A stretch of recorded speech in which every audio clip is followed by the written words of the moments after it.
Hello, Black women. Hello, friends. I think there are three groups of Black women, or three Black women who are doing a couple of things to stay in the US. I think these groups of Black women should consider just leaving. It'll make more sense in a second when I list out what these three things are that Black women in the United States are doing. Um, that girl, just leave the United States. If you got to do all that, just go, just leave. Hi, welcome. Happy Saturday or happy whatever day it is you're watching the replay. My name is Stephanie Perry.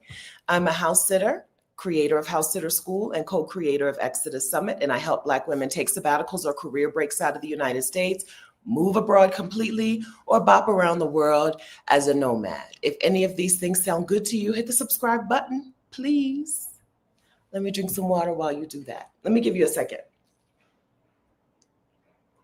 Thank you. All right. And then also turn on the notifications. Ring the notification bell. You'll be notified, when I post a new video or when I go live with my friends. Hi, friends. Good morning. Release your life. Good morning, Sunshine. Good morning, Naduela B. Good morning, Anita. And Zane and TJ dropping knowledge bombs. Good morning, Deshaun Bennett. Friends, you have to say good morning. Okay, it's like the only rule, okay? We only have a couple rules. You have to say good morning, or if you're watching the replay, in the comments, say hello. Pick up your phone, say hi, thank you. Hey, Yoli. Hey, Sophia. Hey, Shauna. Hey, Amina. Hey, Jan. Hey, Michelle. Hey, New Life Curator. How's everybody? Hey, LaWanda Cook and Sharon V and Kemi. Faithful D. Jones. Hi. All right. So I'm in Bogota, Colombia. I'm making decent progress on my move to Bogota. Things are good. I'm happy here.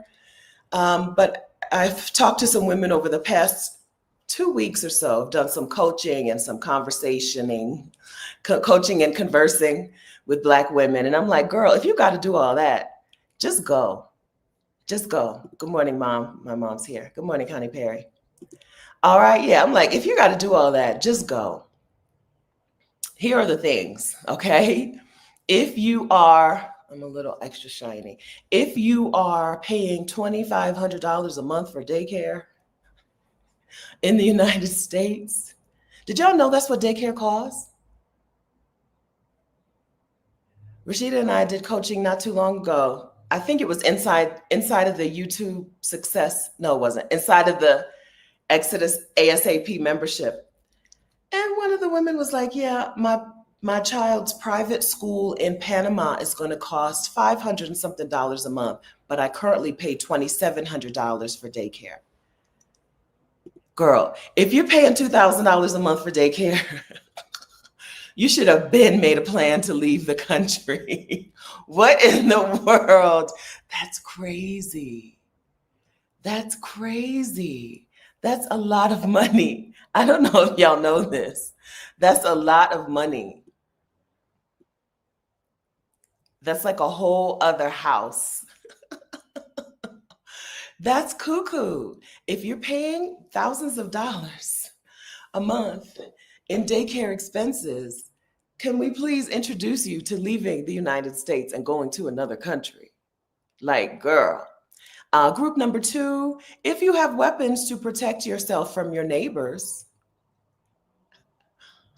which is a pretty normal and pretty common thing in the United States. If you have weapons and you go to the range so you know how to use these weapons to protect yourself from your neighbors, girl, just leave. Go somewhere else where you ain't got to do all of that. Part 2B, if your kids have to take school shooter drill, if your kids know exactly what to do when shooting pops off, I don't think that's how you want them to live. Just go somewhere else where they don't do that. Like, there are places where they don't do that. Like, seriously, just go someplace else. And then category number 3, if you're doing a lot of extra stuff to not spend money in your red state, right? Like, there are women who are living in states where they don't want to pay taxes in those states. So now they got to, in theory, move to another state that is blue or at least not that red and blah, blah, blah. Girl, just leave, right? If you're doing going through all this rigmarole to not pay taxes in that place and not patronize certain establishments, not give your money to certain people. And let's add in, not give money to the federal government if you don't think the federal government, if you don't think an institution run by idiot drug addicts is going to make good decisions with your money, with greed, run by greedy, idiotic, drug addicted, genocidal dum-dums. If you don't want your money to go there, you can just leave. Okay, so those are the categories. I don't really have a whole lot to say about either one of them, but if anyone wants to chime in about either their expenses, their daycare expenses in the US or their daycare expenses abroad, feel free. Other than that, I don't know. I don't have a whole lot else to say. So we can also talk about but how do you actually leave the country? Let's do that. Because I don't know that I have anything else to say about those three subjects. If you have any questions, ask me. But let's talk but seriously though, how do you actually move to another country? Hello, Cree girl. Looking at me, reading super chats as they pop up. I'm starting new things, okay? New things. Cree girl, but let me enlarge my screen so I can actually see it. I want to move to Queretaro, Mexico. 2 hours from Mexico City. Is Queretaro a good city? I really like Queretaro. There are a few women in this community who are there. We had a lovely meetup. I think there were probably 6 or 8 women who were living in Queretaro, and maybe 5 or 6 who were living there, and a couple who were passing through at that time. Maybe 3 hours. Let's change that to 3 hours from Mexico City just to be safe. 3 or 4 on a bus, but buses in Mexico are a luxury experience. They're a very good experience. The ETN bus is a double-decker bus, and one of the rows on the top is just a single seat. So you don't even have to have a neighbor with you. You put your bags under the bus, you sit on the bus, you get off at your stop. It's a very easy situation. But let's change that to a 3-hour bus ride from Mexico City to be safe.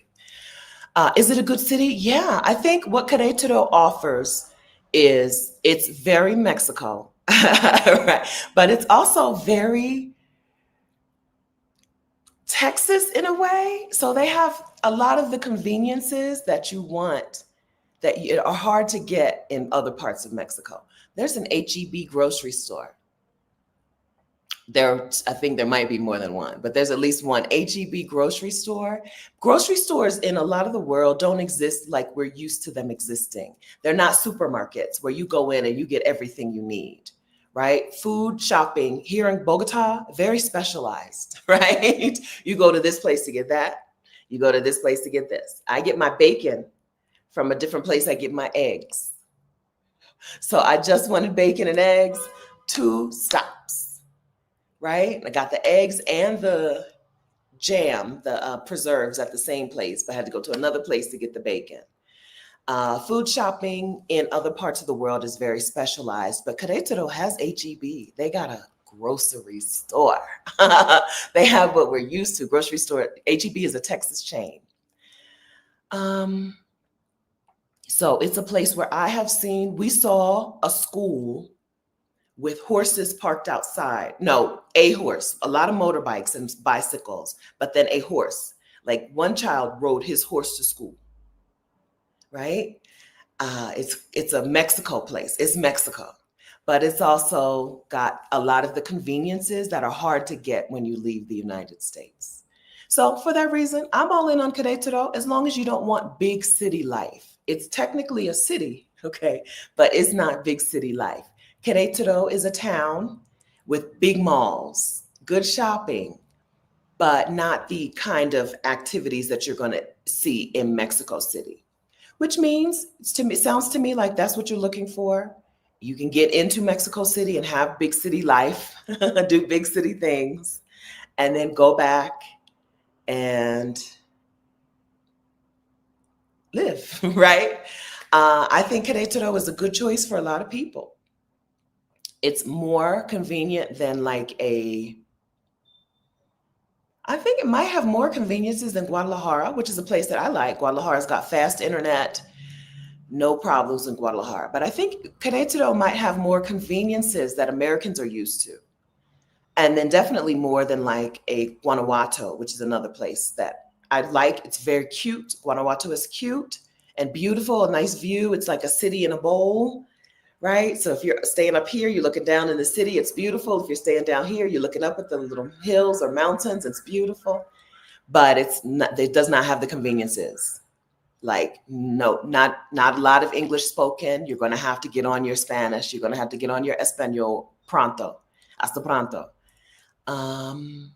So Querétaro, I think a good choice, as long as you understand that it's a town and not a city, even though it looks like a city on the map.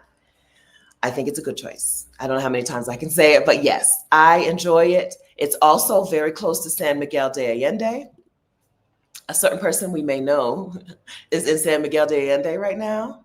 She's saying they have a super crowded Costco. Met a doctor there yesterday who was confused while I was moving from Chicago. I said, girl, if you only knew. Yeah, a certain person is in that area right now. So Querétaro to San Miguel de Allende, I don't know, $10 bus ride, $5 bus ride. San Miguel is an even smaller and even cuter town, but it's also a crowded place. It's a place where a lot of people have moved to live in Mexico, but it's getting crowded. Beautiful and a good life. You can live a good life. So being in Querétaro means you have access to San Miguel de Allende, means you have access to Mexico City, means you have access to Guanajuato. Querétaro and Guanajuato are not that far from each other. It's a good central location for other things. And it's also just a nice place. Boring. Okay. You have to be okay with boring. But if you're okay with boring, I recommend it. Okay.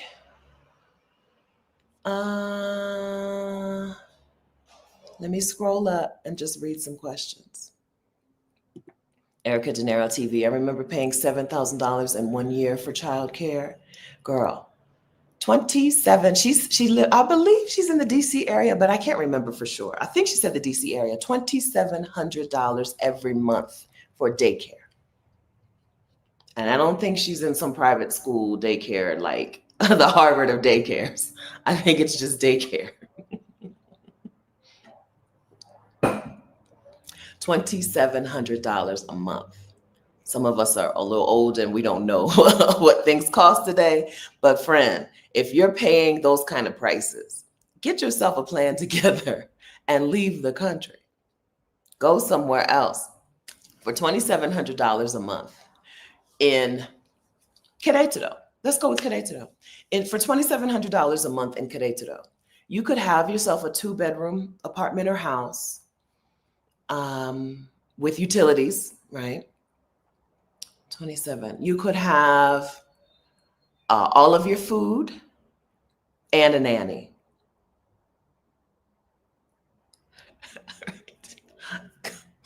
Right? And daycare and a nanny. Go away. Like seriously, go away. Erica De Niro says Querétaro is beautiful. Yeah, it's a nice place. Maggie. Hi, Maggie. Childcare DTW. Is that Detroit? Detroit, $1,200 a month in Detroit, $600 a month in Okinawa, Japan. Right? Let's go. Yeah. Callie says it's not just the expensive daycare, but the low quality, right? Like this is not an educational daycare. I don't think she didn't say this is a daycare where they do whatever. She just said daycare, right? Okay, dropping knowledge bombs. I'm trying to move to Guadalajara. Check my astrocartography and it's a match. Good. Yeah, I like Guadalajara. It was a nice place for me to settle when I didn't feel like traveling and doing things. I just want to go somewhere, find a relatively well-priced vacation rental home, right? Airbnb, VRBO, whatever, with good internet, reliable utilities, electricity, water, no problems. I like Guadalajara. They did seem to have a wildfire season, but I can't remember how long and how bad it was. I went to Guadalajara one time when there was smoke in the air. And I was like, oh, yeah. I need to check on when these wildfires pop off around here. But it wasn't a wildfire that was there. I actually saw it on the bus. I took the bus from where? The bus or the plane? Excuse me. Last time I went to Guadalajara, I saw the wildfire, and the whole city was hazy. Excuse me. But anyway, I'm a fan of Guadalajara. You're going to get good food, good restaurants. Guadalajara is a place where, in the state of Jalisco, which Guadalajara is in, their food, I really like that food. They do the regular stuff. They do the Taco Bell inspired stuff. Chalupa, I don't know that a chalupa is an authentic Mexican food, but you can get chalupas in Guadalajara. And then they do the torta ahogada. They do that sandwich that I love. I'm a sandwich girl. So I like the food in Guadalajara, in the whole state of Jalisco. I enjoy eating there. So I'm a fan of it. Either one of those cities, you have to understand that they're not Mexico City. They're not the cityest city, but they're nice places where you can have a good living. Listen, Kicking It with Kim says California is now in the maniac's crosshairs. Listen, y'all about to be free though. California is about to be its own place. Listen, let those men mess around with California. California will become its own country. Y'all gonna have your own passport soon.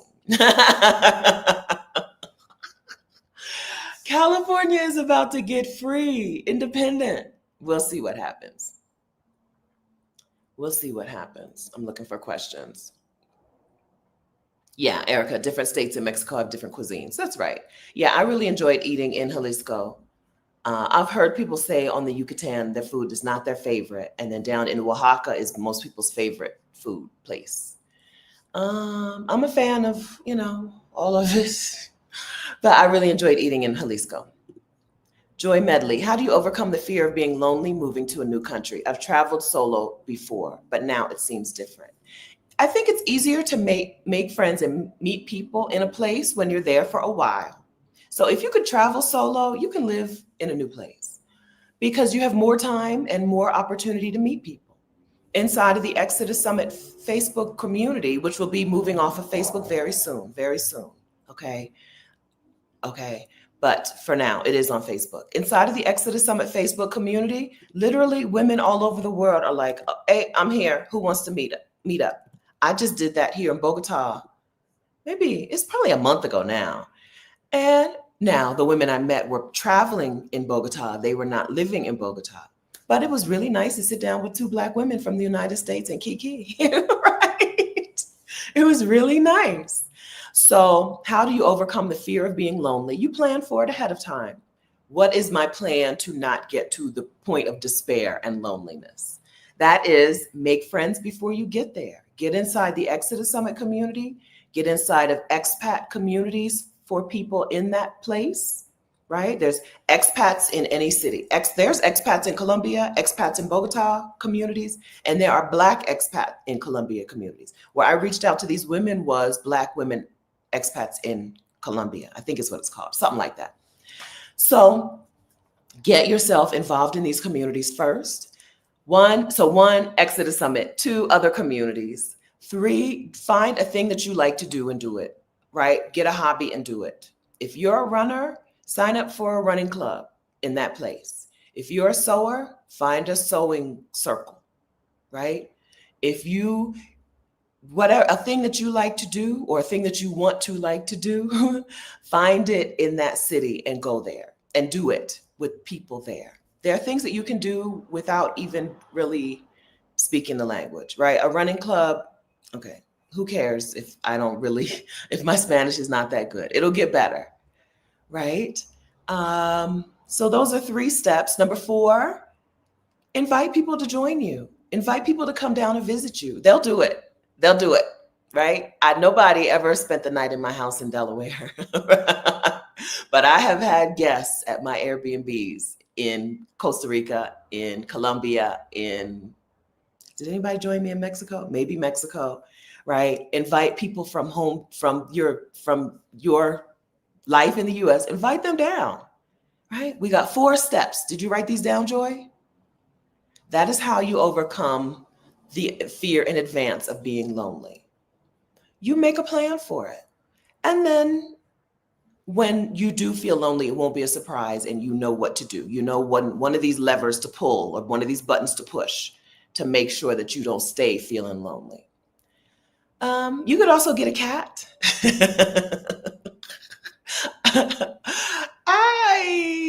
I shouldn't say this out loud. I might want a cat. You can also get a cat. They're somewhat good company. How was that answer, Joy?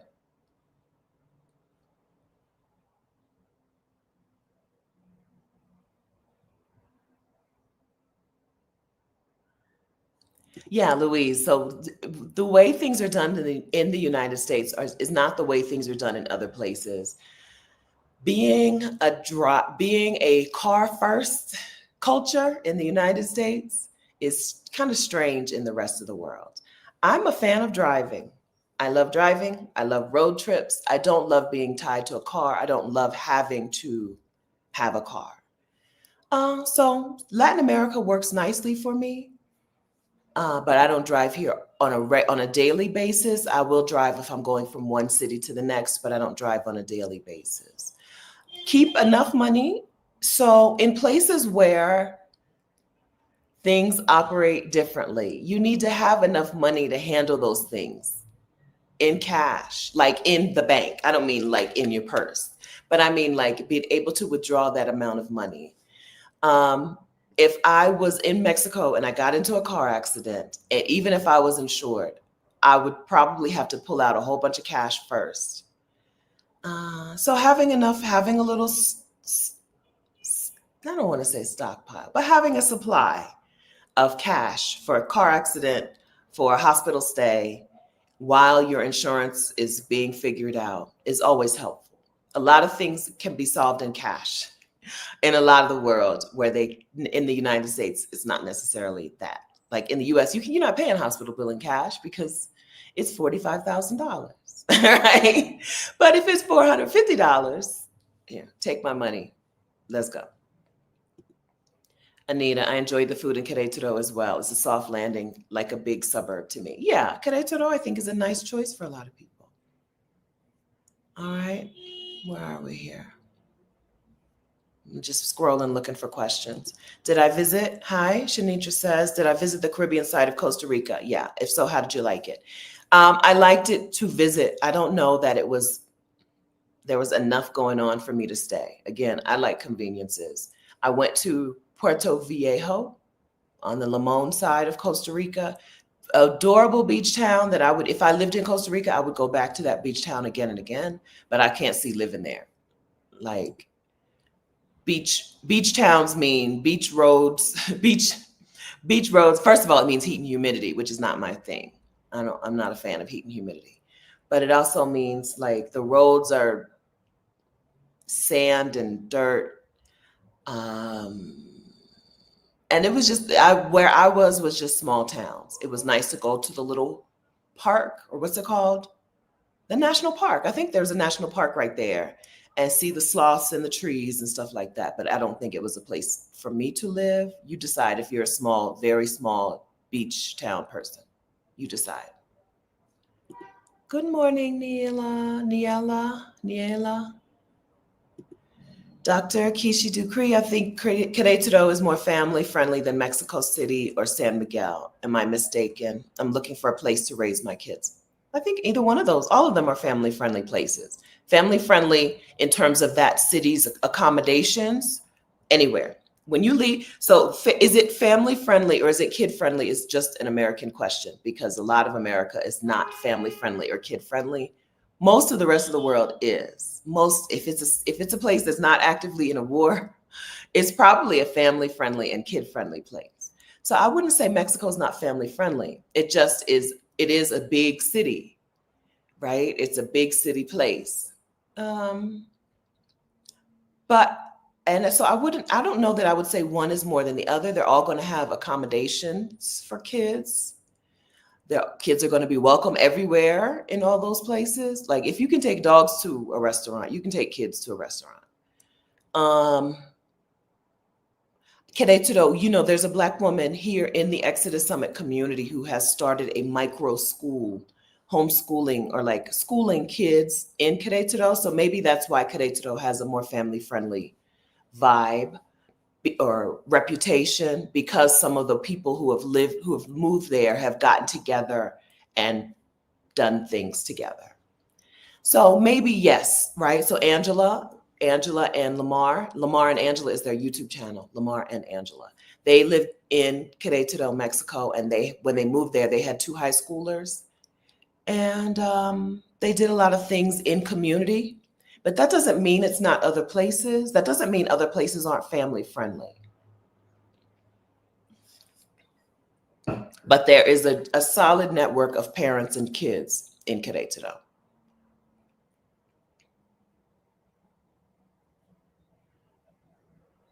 I don't know what Moreland, Mexico is, Angela. Look it up and see what you were trying to type.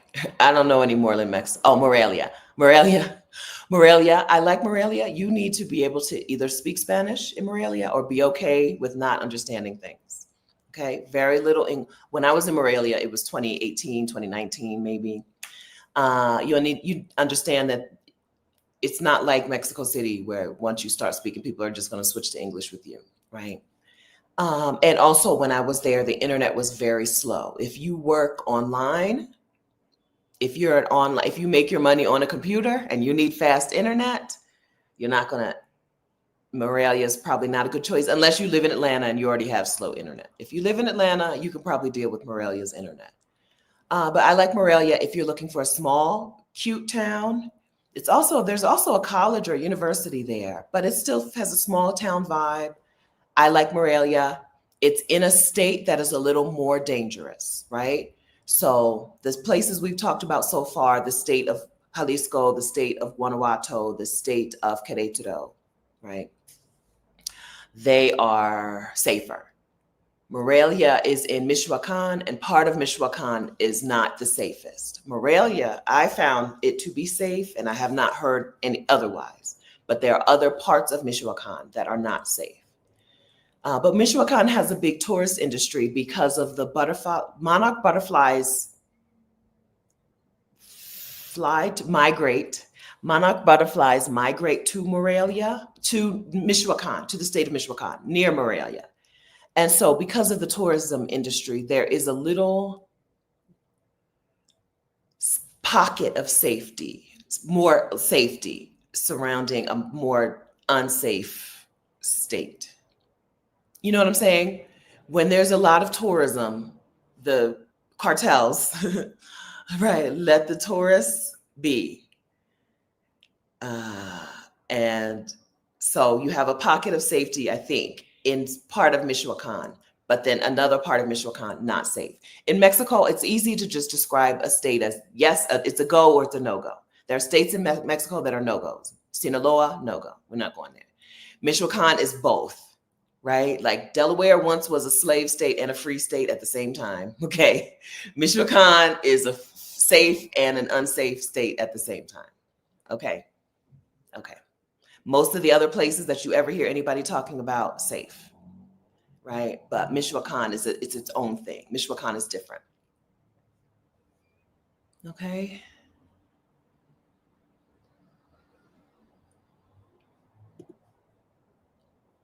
What is $50,000 in a year? I mean, divided by 12, 2 toddlers. That's crazy. Like, y'all should have been gone. As soon as you saw that number, $4,000, 4166 per month for 2 kids, or $2,083 per month per child. Like, y'all should have been gone. What? Let me help you.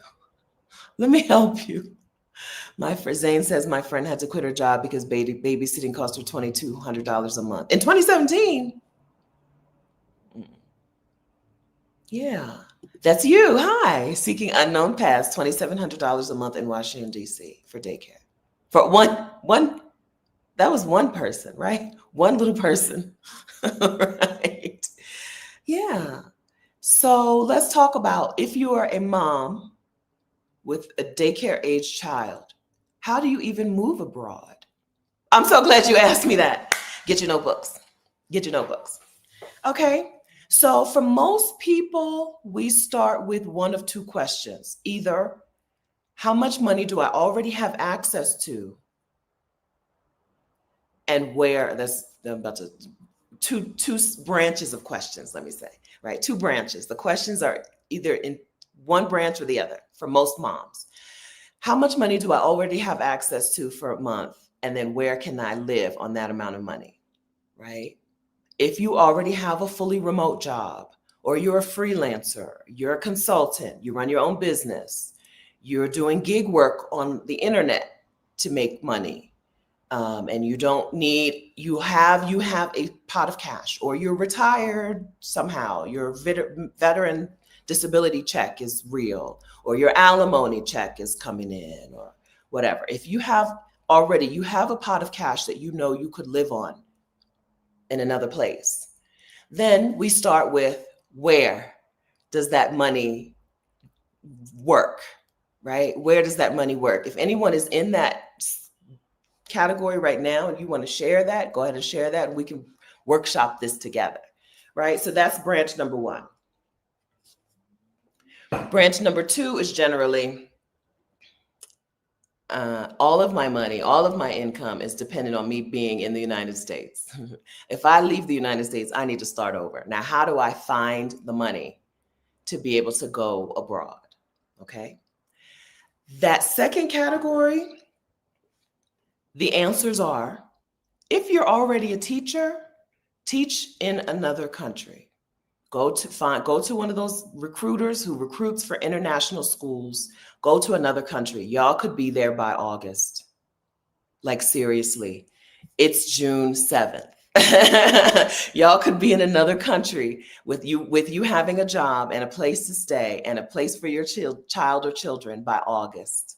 Okay? If you're a teacher, hit up one of these international school recruiters and go.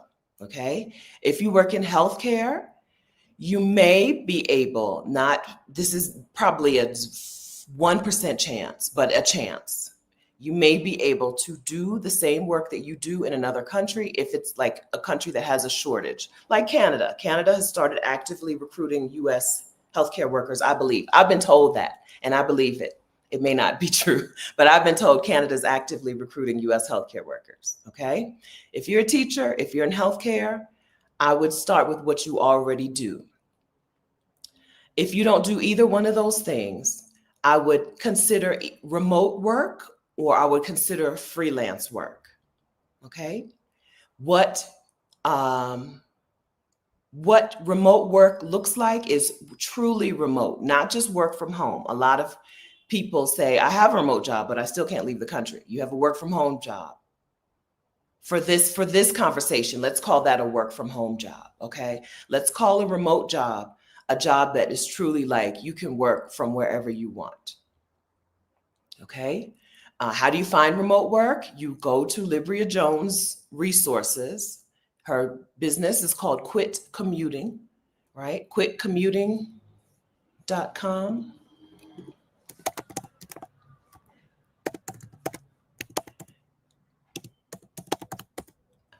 I'm typing so slow. Okay, you go to quitcommuting.com and you seriously set aside time every week, or you can do it, you can set a little bit of time every day or a chunk of time every week, and you seriously take the steps to find a truly remote job. It doesn't really matter what kind of work you do, from chief marketing officer, right, to customer service, to pharmacy technician. There are truly remote pharmacy technicians now. Now, you may have to work for a greedy capitalist insurance company. You might not want to do that, but they exist, right? To whatever, find truly remote work. Okay, so we talked about teachers, healthcare, remote. And then the fourth thing is, can you take your skill set out of your job and do it for people, for yourself? Consulting, freelancing, your thing. The thing that you still do, the thing that you do already, can you still do it, but for yourself, and give yourself permission to be anywhere? and get clients.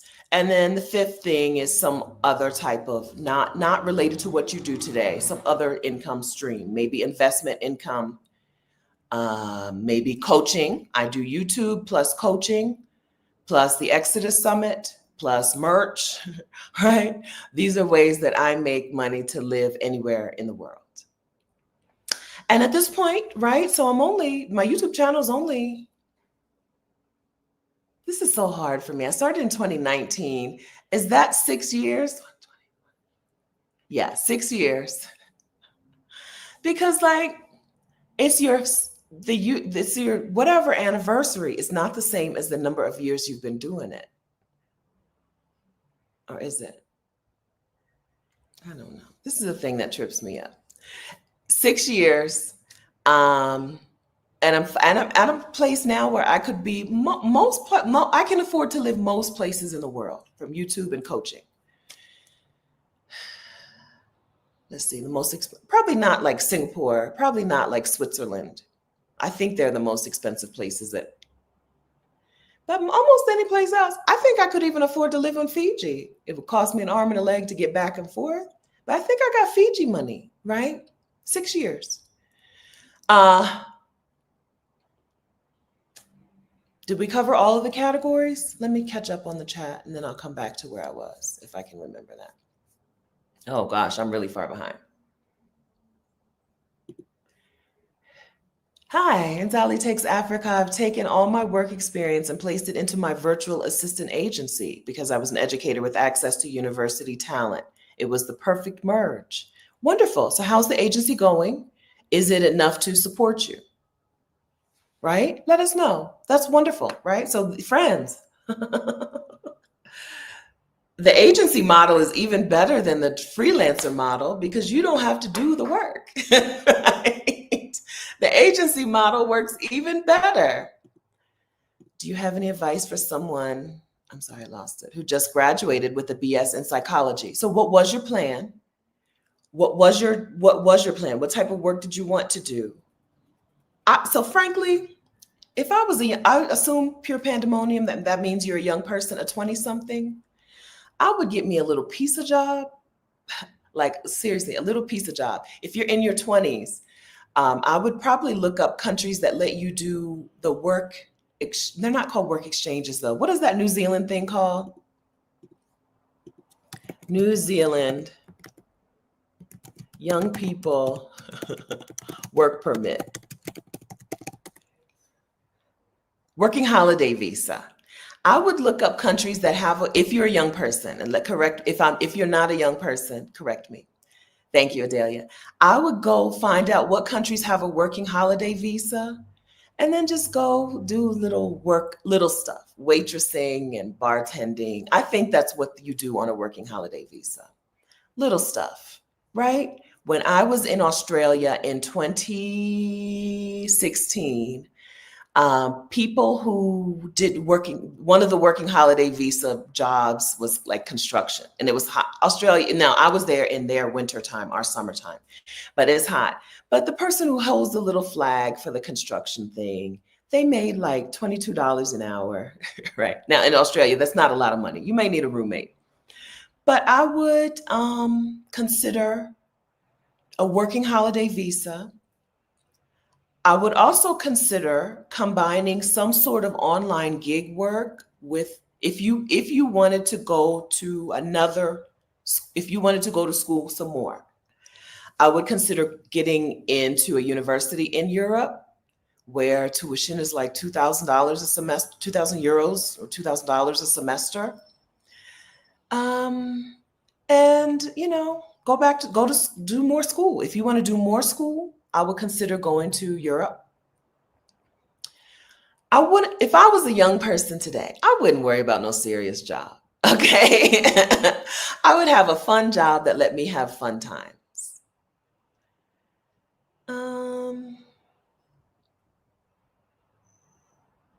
I'm looking to see if you're leaving any other updates. Yeah, I would look up working holiday visas, and I would look up schools that have a program. If you wanted to, let's say you wanted to go get a master's in counseling, right?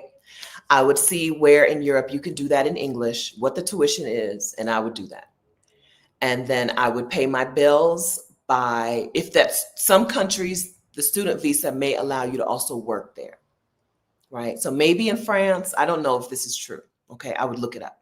In France, does the student visa in France also allow you to have a little job? That's the pathway that I think I would take if I were a young person in my 20s. I would do as little as possible and have a good time. Or I would do a second thing. The people that I met who put me on this path, right? I would do a different thing. I would do something where I could make a decent amount of money in a small period of time, but only work 3 or 4 months out of the year and then travel the rest of the time on the savings. So if you're in your early 20s, what's a way that you could make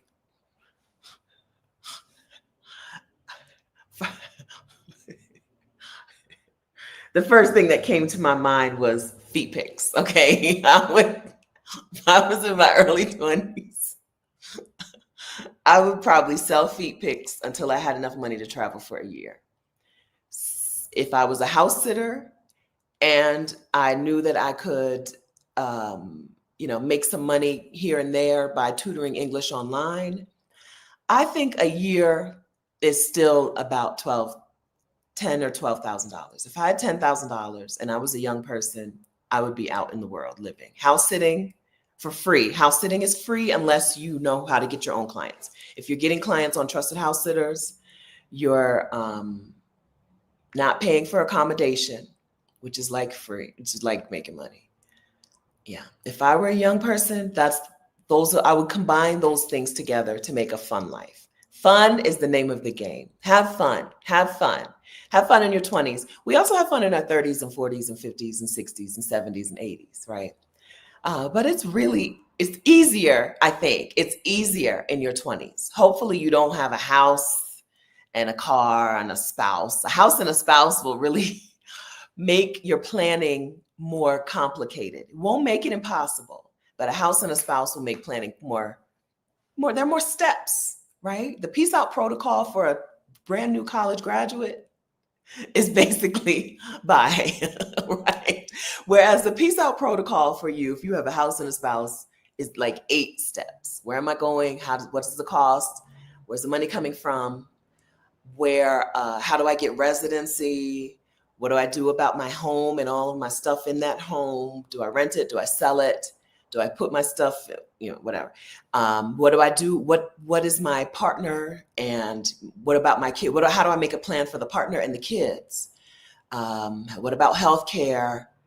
What about fear and mindset? Right? That's the peace out protocol for a grown person with a lot of responsibilities.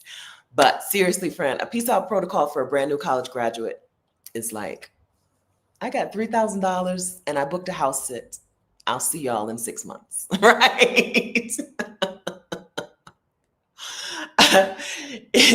I got a job that makes tips, right? Get a job seriously, waitressing at an expensive restaurant.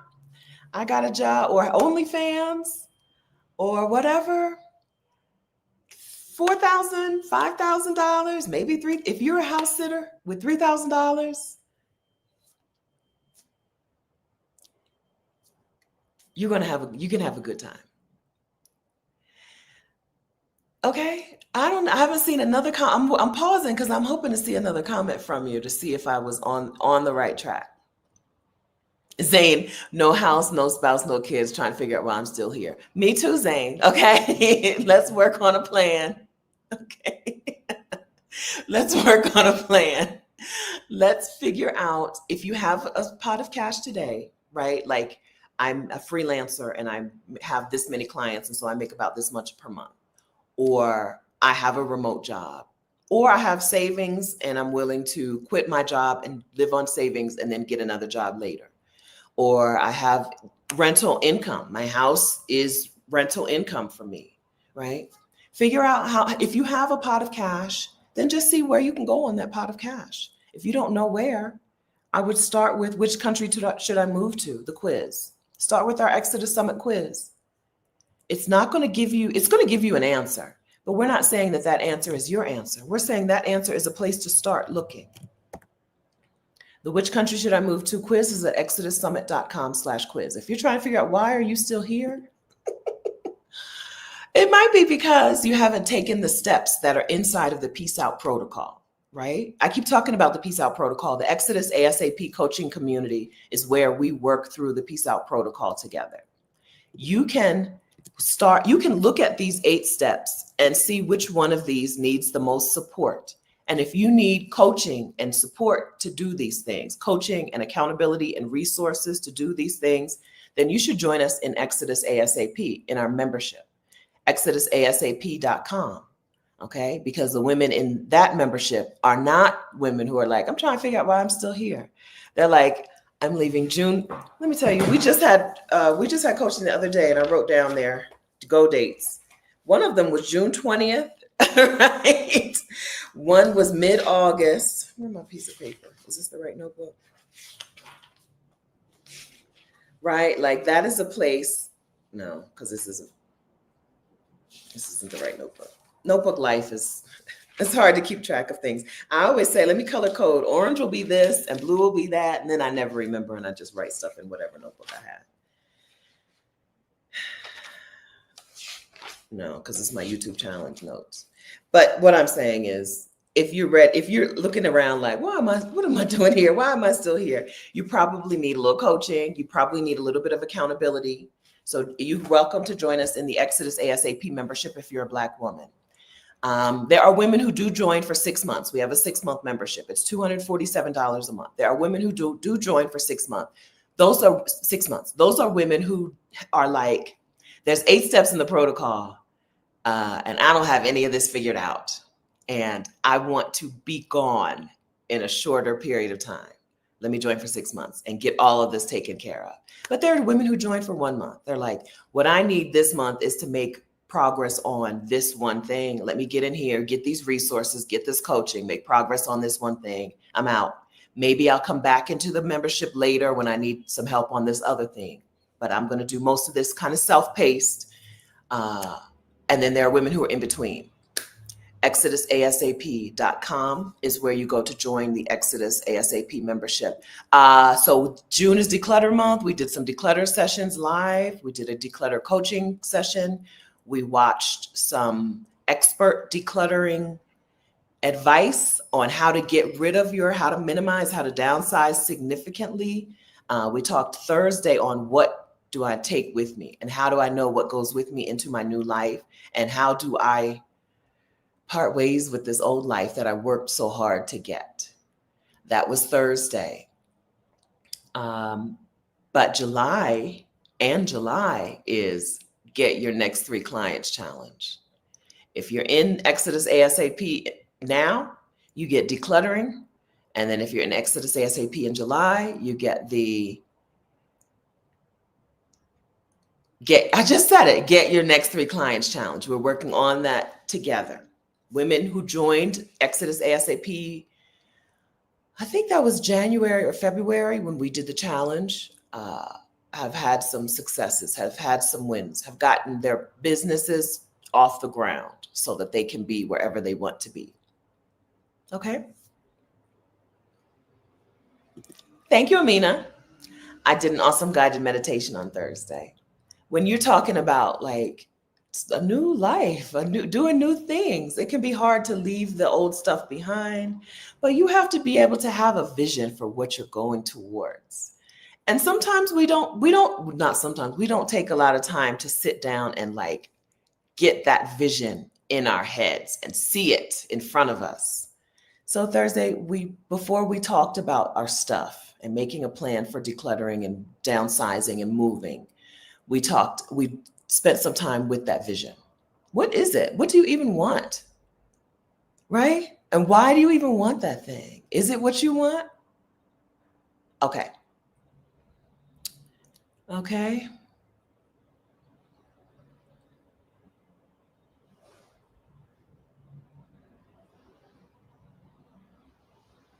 Yeah, we're doing some together declutter sessions all June long.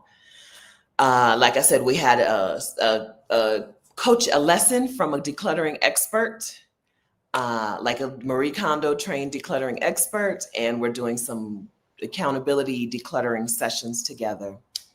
And we did our coaching session.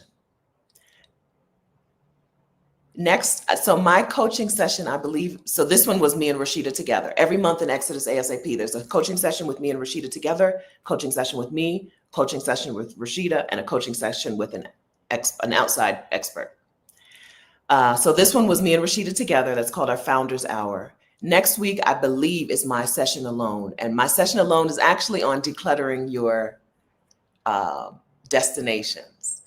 If you're like, oh, I'm going here. No, I think I'm going there. No, I'm going there. Right. We're going to talk next week about decluttering your destinations. Tana says I always end up with Rwanda. So in Rwanda, if you're always ending up with a place on the list, there are still some other options. So let's see.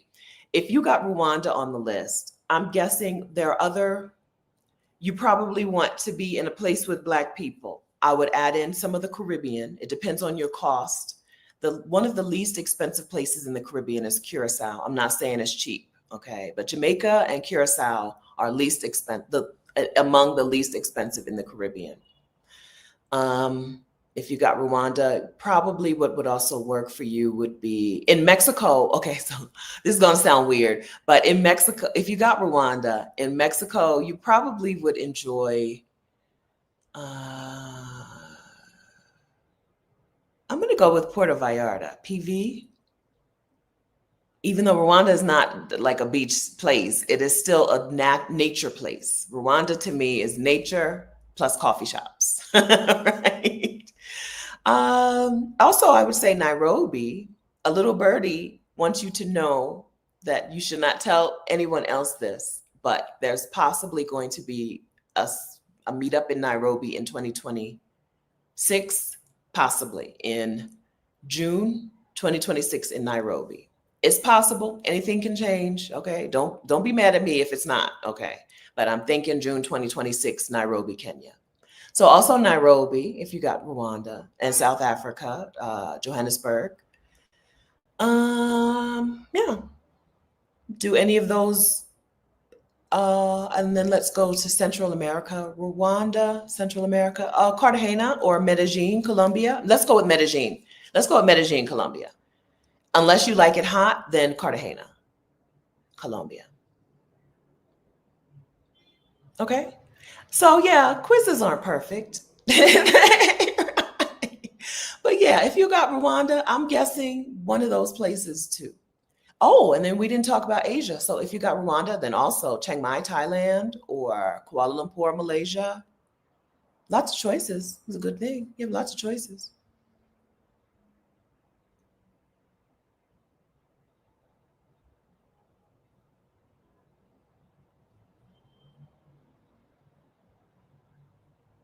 I got to break up with my furniture. There's new furniture out there.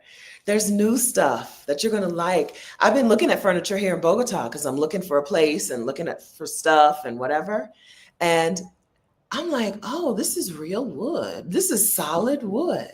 I'm not a wood veneer snob. I don't mind wood veneer. I don't mind furniture that is like particle board with actual wood veneer over top of it. I don't like that fake whatever that looks like wood veneer, but it's not. But I don't mind actual wood veneer. But friend, let me see, I wrote the price down. I'm like, I think this is my dining room table. I don't have a dining room, y'all. I don't have a dining room. But I'm like, I think this is my dining room table. Handmade in Colombia by Colombians. Let me look at the price. Let me find the price while we're talking. I wrote it down where? Refrigerator, washer, dryer, dining table, and chairs. Okay. So 16. No, I wrote that in dollars. Okay. $1,600 for handmade solid wood table and 8 chairs. It was beautiful. It looked like, so you go to, what is it, Crate and Barrel or whatever, and it's like $4,000 or $5,000 and it's not handmade or it's not solid wood or whatever.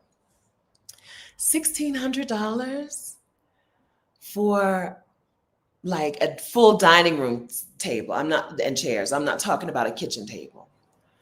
Handmade, solid wood, beautiful. There's better. There's not. I don't mean better furniture. Your furniture is good furniture, but I'm saying there's new stuff for you to enjoy, right?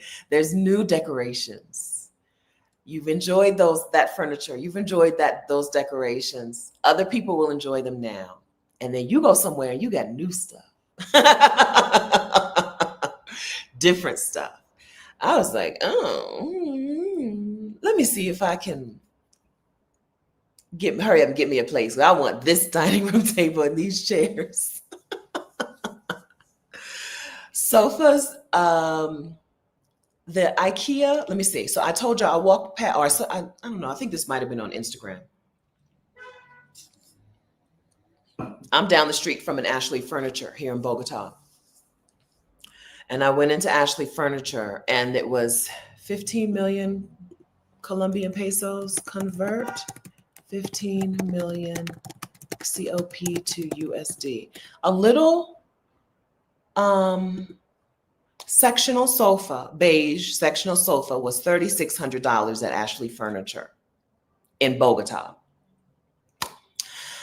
These people down here that are making furniture, handmade furniture, are charging like $800 for a beautiful, same looking sectional, and probably better made, probably solid wood frame. I haven't gone in the stores. Solid wood frame. There's more, there's new furniture, and there's new stuff, there's new decor out here for you.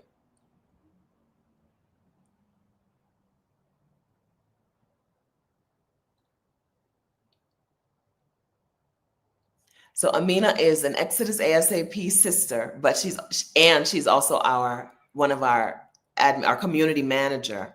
And right now she's in San Miguel de Allende, right? Got Mexico residency with Exodus ASAP in the caravan in April, and is now in Mexico scouting it out, right? To live there. We make progress with 3 other women. Let's see. She's there with, so I'm about to say a full name, which is not a thing.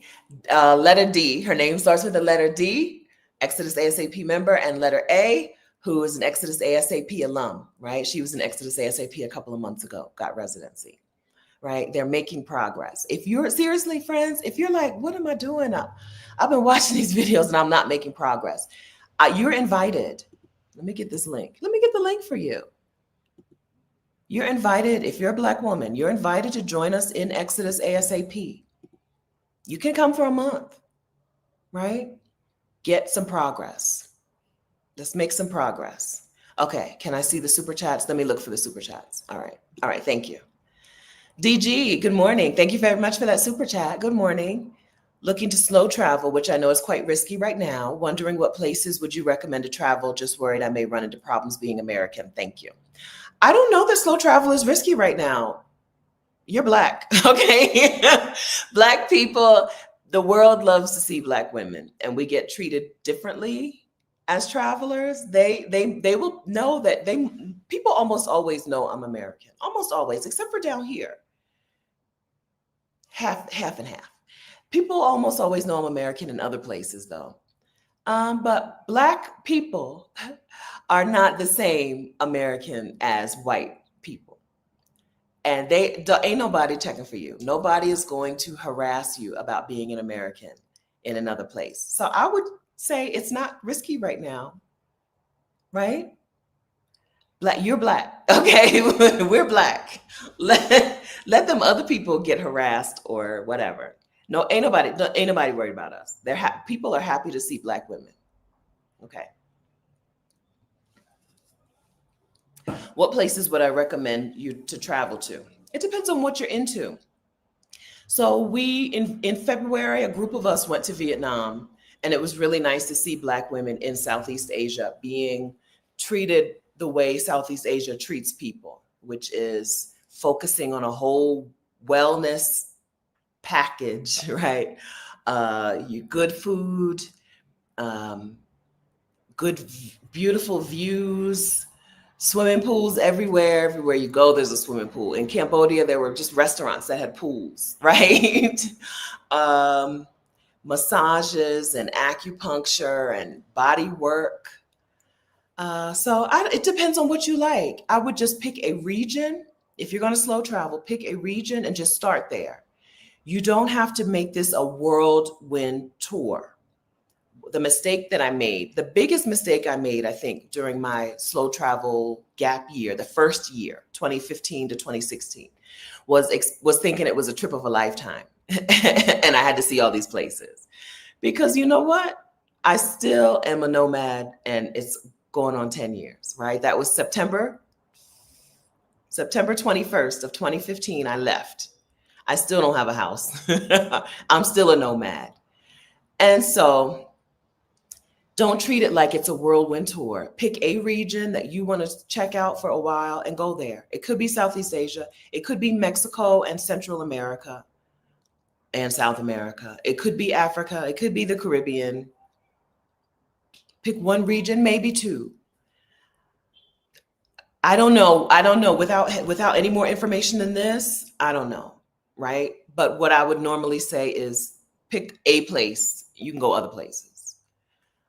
And Southeast Asia, because of the price, Southeast Asia is usually a good choice, but it's hot and humid. And for some people, being hot and humid, being in the heat and humidity for months and months at a time would be miserable.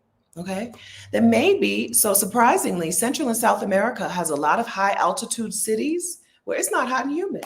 You see what I'm wearing in Bogota, right? I'm in the house. I got long sleeves on. I'm in Colombia. But I'm in Bogota, Colombia, where it's high altitude. Bogota and Medellin are high altitude. They're long sleeves or even light jacket weather. So I just heard somebody the other day. She was like, oh, light jacket. I don't know. It started coming back to me and then I lost it. So which places should you travel to? Where do you want to go? Where are you dreaming of going? Start there. Like seriously. Start there. If you need more support, Rashida and I don't know. Rashida, are you here? Do you do individual coaching? I don't think she does individual coaching anymore. I've not done individual coaching on sabbaticals and move abroads in 3 years, right? We do that inside of Exodus ASAP. I know this. If Rashida does do one-on-one coaching on sabbaticals and moves abroad, it costs more than $247. Okay.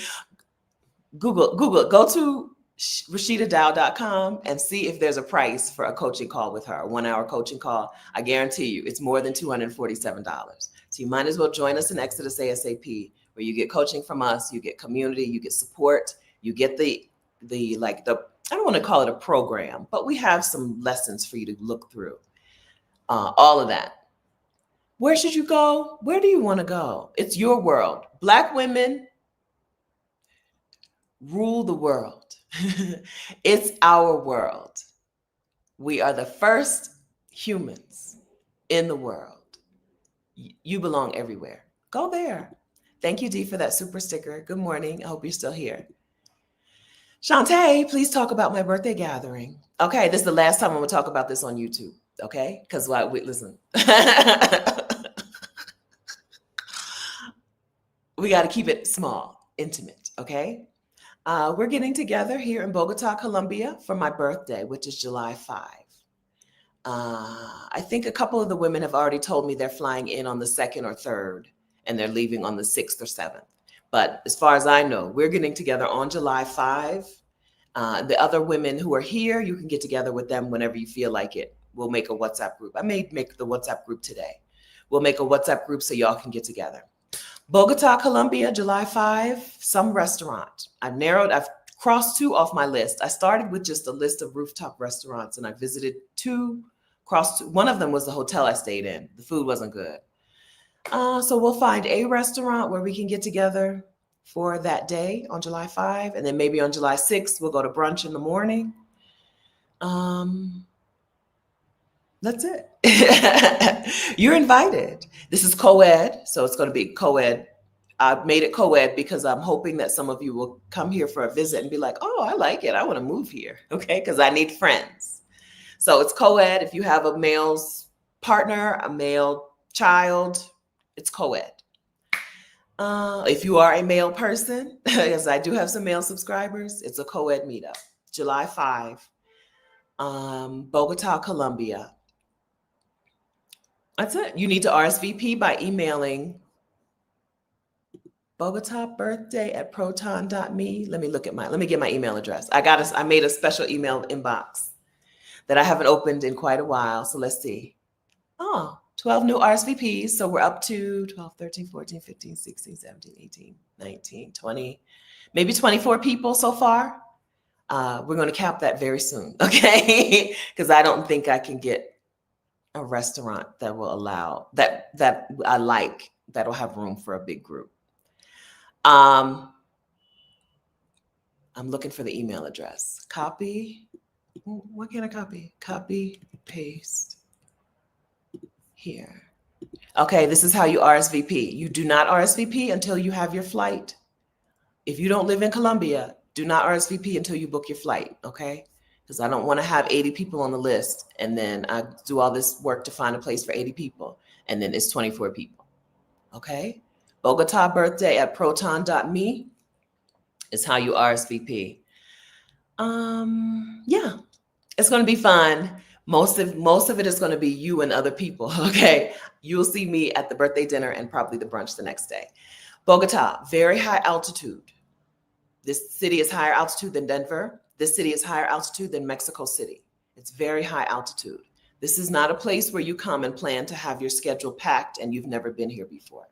You're going to feel the altitude most likely. Most likely you're going to feel the altitude. And so you're going to want to do less. Okay. So come to Bogota. If you're in the Exodus Summit Facebook group, I posted a little bit of information. I just said, yeah, if you're in the Exodus Summit Facebook group, I posted a little bit of information about what part of the town to be in. It's not about embarrassing me with empty seats. It's about the work. Have you ever tried to find a place that would let 40 people come? I'm not doing that, right? I feel like 24 is 12 and 12. I could book 2 12 tops and be okay. 40, gonna be a little more of a challenge. Don't have me at 80. Don't have me thinking I need to find a room for 80 people. And then it's 24. We're at, I think, 8,000 feet. What is Bogota altitude? 2,640 meters, 8,660 feet above sea level. I feel it. I've flown into Bogota 3 times now. 3 times. And each time I felt it a little less, but I felt it. Headache and the first time headache and nausea. The second time just headache. And the third time, not really a headache, but like low energy. High altitude city. Okay. That's birthday info. Thank you for asking that, Shantae. I hope you're coming. I hope I didn't sound like, I don't like it when people invite you to stuff and they sound like they don't want you to come. I want you to come. All right. I want you to know that I don't want you to RSVP. This is everybody. I don't want you to RSVP until you're absolutely, definitely coming.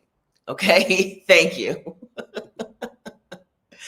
Cree girl, I joined ASAP for 1 month to get my residency through regularization in Mexico. I went the week before the last caravan alone.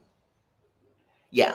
All right. Went alone without us, got the info, went alone, got residency. Still in New York, no husband, no kids. So if you have income,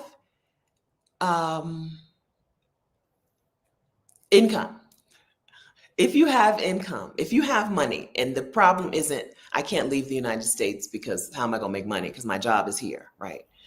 If the job being in the United States is not your problem, listen, book an Airbnb. Listen, we don't like Airbnb anymore, but sometimes you got to do what you got to do. Book an Airbnb and a flight and go somewhere, check it out, scout it out.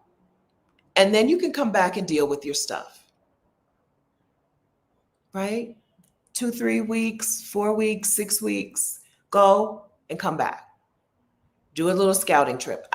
This is one of the reasons that I love doing international meetups is once you get out of the United States, you're like, oh, I live here now, right? It's much easier. When you're still in the US, that's what you know, and it feels comfortable and safe. But if you get yourself on a plane and you get yourself into another city, it's easier for you to see yourself living there, and it's more realistic for you to make the progress to move. So book a scouting trip somewhere, someplace that sounds interesting, right? Lisbon, Portugal. Come to Bogota with me. Come to Bogota for my birthday. Stay for a couple weeks. You can go to a couple different cities in Colombia.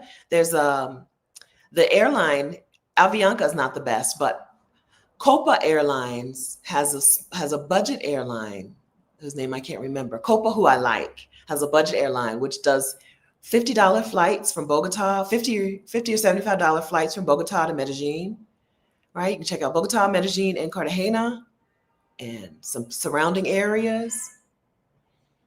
Yeah, if you have the ability to, get out and do a scouting trip. Go somewhere and check it out. See how you feel there after 2, 3, 6 weeks. If it's about the income, right? You probably weren't in the community when we did the Get Your Next 3 Clients Challenge. If you join us again in July, we're doing the Get Your Next 3 Clients Challenge. What we do is help women get their clients and get a system so that you can keep getting clients. If you're thinking freelancing or consulting or coaching or at virtual assistant work, VA work, if you're thinking one of those things is a way for you to leave the country and afford to live, join us back in July. We'll do it together, okay? AD, I'd like to begin easing into travel abroad by being a house sitter, concerned about my safety, the homes that I would be staying in. House sitting clients are just human people, they're families, right? If you don't, it's just a house. It's just a family's house. You're as safe in their house as you are in your house, most likely. Maybe even safer, because if you're house sitting in another country, their neighbors don't have guns, right? Their neighbors do not have guns. I had 2 dreams back to back. I was trying to think of, like, what did I watch last night? I don't dream like this normally. My dreams usually are nonsensical, episodic fantasy. They don't make sense. But sometimes my dreams are me trying to solve a problem that I had during that day, right? Even though I'd solve it wrong. In my dreams, it's always something really stupid. But last night I had 2 back-to-back dreams, and I don't know what it was from because I don't remember what I watched yesterday. The first was that I was at work in the hospital with my scrubs on, but me and my coworker, who I don't know who it was, we were doing something we weren't supposed to be doing. I don't know if we were sneaking out for a long lunch or something. We were sneaking out, and we see this man throw his kid up against a wall. I must have read something yesterday about of child abuse or something. Anyway, he throws his kid up against the wall, and next thing you know, everybody in the waiting room is piling on him, fighting him. And then we hear, he's got a gun, and we dive down, right? Dream number 1. And then dream number 2, we were driving, and the person in a car had a gun, but then he turned to the right and did a big C, right, turned right, and then, right, then left, And so we got to get ahead of him. I don't usually dream that kind of stuff. So I don't know what I have been watching or reading or looking at. But those things are not my real life. 'Cause I'm in Bogota. Ain't nobody got no guns. I know, I think I know what that car thing was about. Down here, they be blowing their horns, and I stand out there and I try to direct them on my little balcony. My curtain is closed today, but out here, this is a street where the light is so short that as soon as it turns, it flashes before it turns. And so when it flashes, they start blowing their horn so everybody can go. Because if they don't do that, if one person is like texting or looking at their phone, they're going to miss the light, and they're going to be backed up for 2 or 3 more lights. So maybe that's why the car dream, maybe that explains that car dream. But those things are not my real life.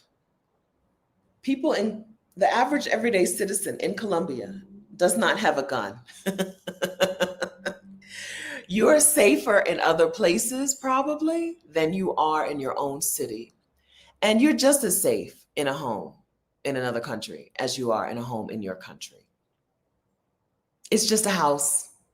It's just a family's house with a dog or a cat or chickens in the backyard or something. It's just a house. The hyper safety concern, having safety concerns is a very intentional way that American propaganda tells us we're the best. Right? America tells you your place is the best place. And one of the ways they do that is by convincing you that other places and other people are unsafe, that they're dangerous. They're not dangerous people. I'll be out here. So every time I leave not every time I leave, that's an exaggeration, but 3 different times I've left this building at least. And the man has been like, there's a doorman. I'm in a door. All the apartment buildings, almost all of them have a doorman. He'd be like, put your phone away. Cuida, something about cuida your phone. Put your phone away, because I'll be walking out with my phone in my hand. Bogota and phone theft apparently is a thing. Apparently people will snatch your phone. But also, when I walk down the street and I just look a little bit confused, I do like this, a person will stop and ask me if I need help. And I've had people stop and walk me to the place. That was here, that was in Mexico.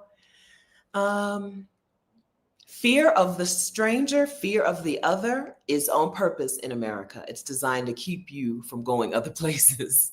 It's designed to make you think America is so exceptional when it's absolutely not.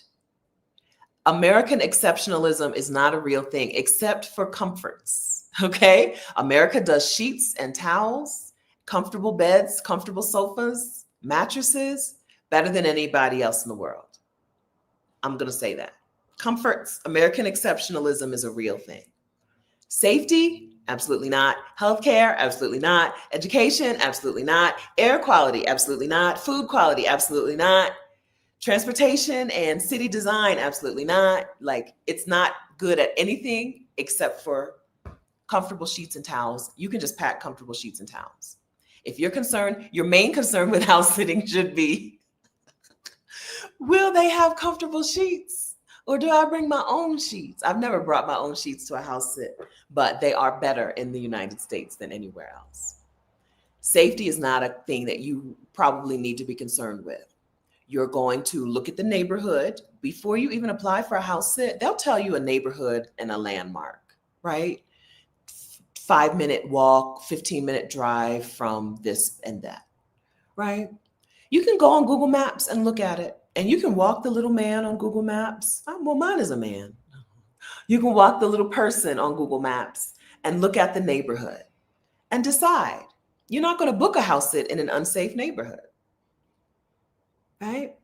But you can tell by the house. Nobody's going to put a gorgeous house in an unsafe neighborhood anyway, I don't think.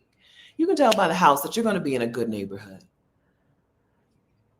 Fear of the other is designed to convince you that America is doing something right when it's doing everything wrong, right? How do you have a country where Black women are dying in childbirth at rates that even what we call developing countries don't have, right? Black women are dying at worse rates than the countries we think are poor countries. How do you have a country where people, like, education is just not not valued? Education is expensive and not working, right? Got a highly educated idiots, right? How do you have a country where you still have a somewhat apartheid system where Black people and white people and brown people do not have the same access to, like, anything? How do you still have that but convince people to stay? You scare the shit out of them. Scare the daylights out of people. That's how you convince them to stay.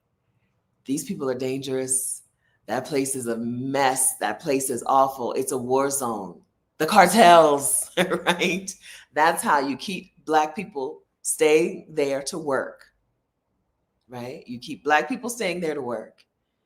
You keep white people staying there to make more white babies. The way that you do that is convince them that the United States is exceptionally safe when it is exceptionally unsafe. I went, for the first time, I went out here in the dark. I don't walk out here in the dark because the cobblestone streets are not even, and I'm afraid of falling and busting out my front teeth. I really am afraid of tripping on some cobblestone at night and breaking out my front teeth. But I ran out of water, and this sink water, I don't like it. So I go to the thing and I buy the big 6-liter bottle of water. And also I didn't have any chocolate. So I needed a Snickers bar or something, some chocolate. I walked down here at night. Now there's an OXXO right on the corner, but I went down to the Olympia, maybe 1, 2, 3 blocks down. In the dark, no problem. I put my phone away, zipped my purse, put a little crossbody, zipped it up, walked out of there at night. You know what was happening? Other people were out walking. Women were out walking at night in the dark by themselves. Old women, school-age looking women, out there in the dark at night by themselves because it's safe. House sitting. Let me give you my link to Trusted House Sitters, and let me give you my new house sitter toolkit. Staying in people's homes safety is not a concern. I'm gonna just say, cross that off. But the idea of being in somebody else's house, it does take getting used to. Okay, I'm not going to pretend it doesn't. The first house that I went to, she had 2 cats. She had a Disney World emergency. Her family was going to Disney World, her parents, her sister and brother-in-law, and her nieces. And at the last minute, they were like, you should come. So she had a Disney World emergency, and I filled in for her and house sat for her. And I remember, and she was really close to where I lived in Delaware. And did I put these in right? Did I put a space? I think you can click these links. If you can't click the links, let me know and I'll enter it again with a space. And I remember sitting, I'm just going to sit in the recliner. It was strange just to be in a stranger's house. And I used the same dishes over and over. That was house sit number 1. Same dishes, same coffee mug every day. It was a strange thing, but you know what? I got over it. Okay, thank you. I didn't put I always do this. I always have this problem and I still forget to fix it. Space and space. And space here too. Okay, let's do that. That looks right. Okay. But now I am home, okay? When I walk into a house sit, now I'm home. I have a little routine. I run a load of dishes through the dishwasher. What is my routine? Make sure I know how to make coffee there. Some places have, different coffee makers work differently. They almost always point out specifically that they've changed the sheets on the bed, whether it's their bed, the child's bed, the guest room's bed. They almost always point that out. If they don't point it out, I do a little quick look. You can tell when it looks like some sheets just came from the linen closet, right? And if not, I have washed sheets, maybe 10% of my house sits. I'll wash the sheets just to be sure, right? Take my little Clorox wipes, wipe off the remote control, right? I have a little routine. And once I do my routine, I'm home. I'm getting in the pool. Okay. If you have a pool, I'm getting in. I make myself at home. Fear and safety isn't the thing to be concerned with with house sitting. It's how long is it going to take me to get comfortable in this stranger's house? And that, I think, is just a matter of the first house sit. Understand that you may not feel comfortable. You might, but you may not. But the next one and the one after that and the one after that, you're good. You're good. Right? You do that at hotels too. Yeah. Wipe off the remotes. Okay. I'm not catching whatever you can catch from remotes. Pink eye. I'm a face toucher. I touch my face, my eyes all the time. Where my wipes at?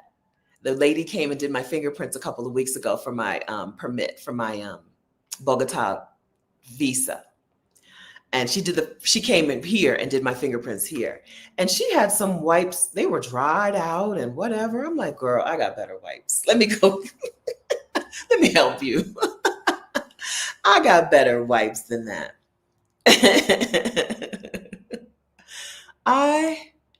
So fear is real. We feel it. It's real. It's a real thing. Now, you can still do stuff. Just because you feel fear doesn't mean you don't do that thing. It's real. It causes real physical reactions in your body, right? Like it's as real as any other feeling and emotion, right? If love is real and hate is real, fear is real. But that doesn't mean you have to, it's not the boss of you. It doesn't have to be the boss. Is it C. diff that you could get? I don't know. Whatever it is, I don't want it. Whatever it is. It's a real thing. And I don't like to minimize people's fear, because then they think they're doing it wrong if they have fear.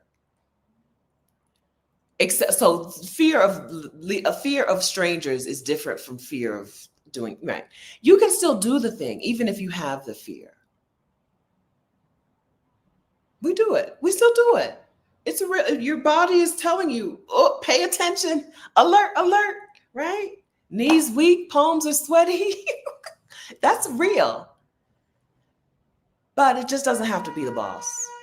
We just take actions. Action is the antidote to fear. Time does not shrink fear. So we're talking about, earlier we talked about, like, why haven't I made the move yet? Those of you who are like, I don't have a house to deal with. I don't have a spouse to negotiate with. I don't have kids to figure out a plan for. So why am I still in the United States?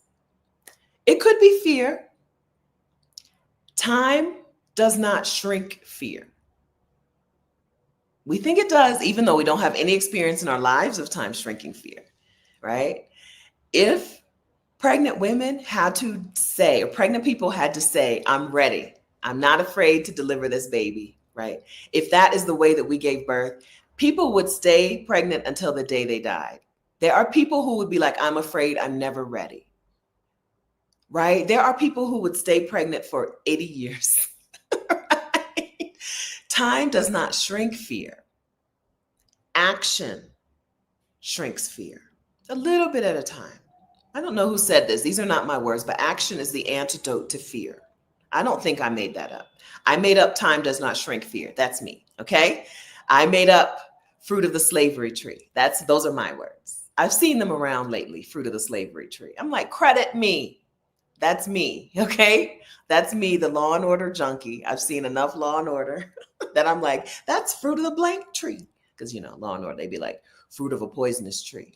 And then that time, Michael, what's his name, who used to play Omar, he said, that's poison from the fruit tree. Anyway, time doesn't shrink fear. Action shrinks fear.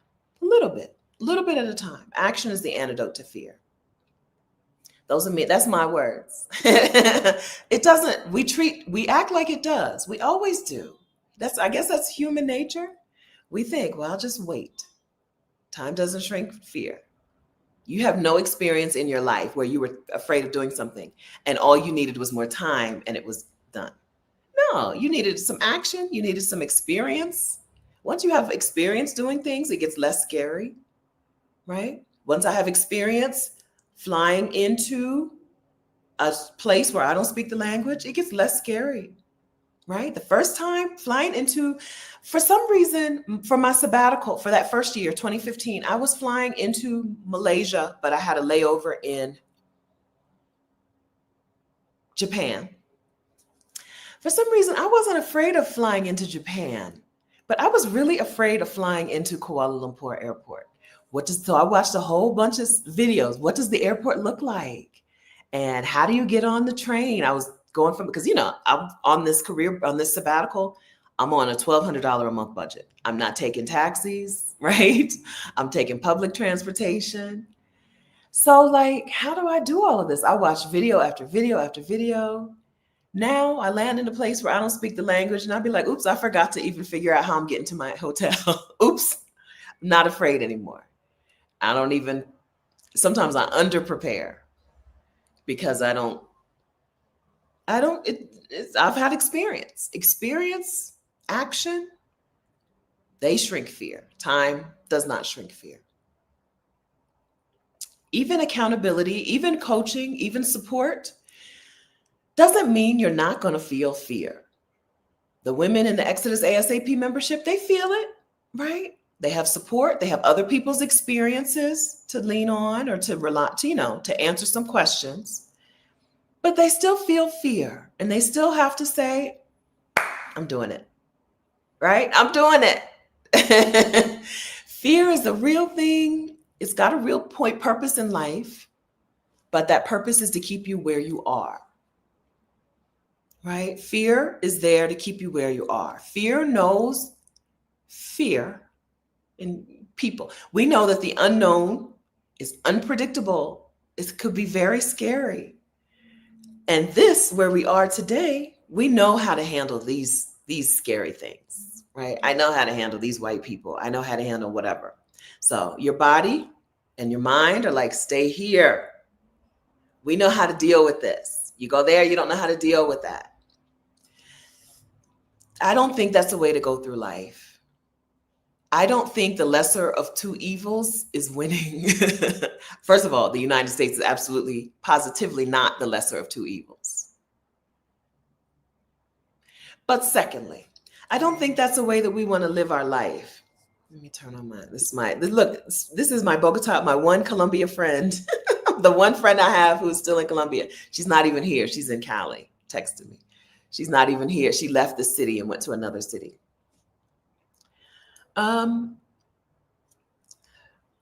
We take action. Action is the antidote to fear, not time.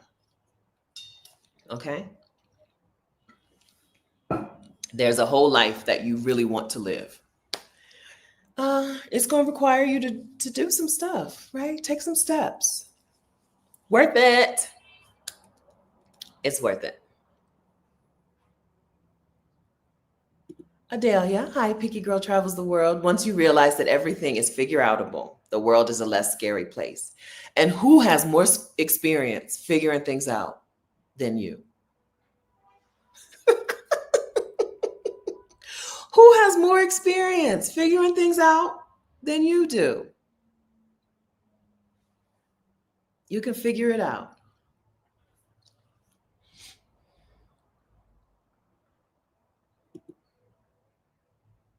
Shantae, thank you for reminding me I'm not the only one with fear. We all have fear. It's human. We forget it sometimes after the fact. And so maybe I don't talk about it enough because I forget how scary it felt in the beginning. Well, we all have fear, right? I don't remember that particular, I remember an experience of being afraid to get on a flight, but I don't think it was my gap year because I still had my dog. So the experience, I had one time when I was just really afraid to get on my flight. I was driving myself to the airport parking. And I was like, God, I need help. And I looked up and there's my parents' car, my dad's car right in front of me. I'm in a different state. Now, my parents live in Delaware and I'm in Philadelphia. I'm in Pennsylvania, driving to the airport. I'm in a different state. But I'm like, God, I need help. I'm afraid to get on this plane. I think it was after some accident or something. I'm afraid to get on this plane. God, I need help. I look up and there's my dad's license plate is numbers in a row. So I see that Delaware license plate. I'm like, that's my dad. I just leaned on the horn. It was my parents. They pulled over on the side of we got off the highway and I don't remember where actually we pulled. I was on my way to the parking garage. I don't know. We pulled off. It wasn't on the highway though. We exited and got off on a road. And they were like, oh, they hugged me. And I told them I dropped my dog off because they were my dog sitters. They were my house sitters. And yeah, I got on that plane. I was terrified. I don't remember where I was going. I was terrified of getting on that plane. And I've flown a decent amount. I was terrified.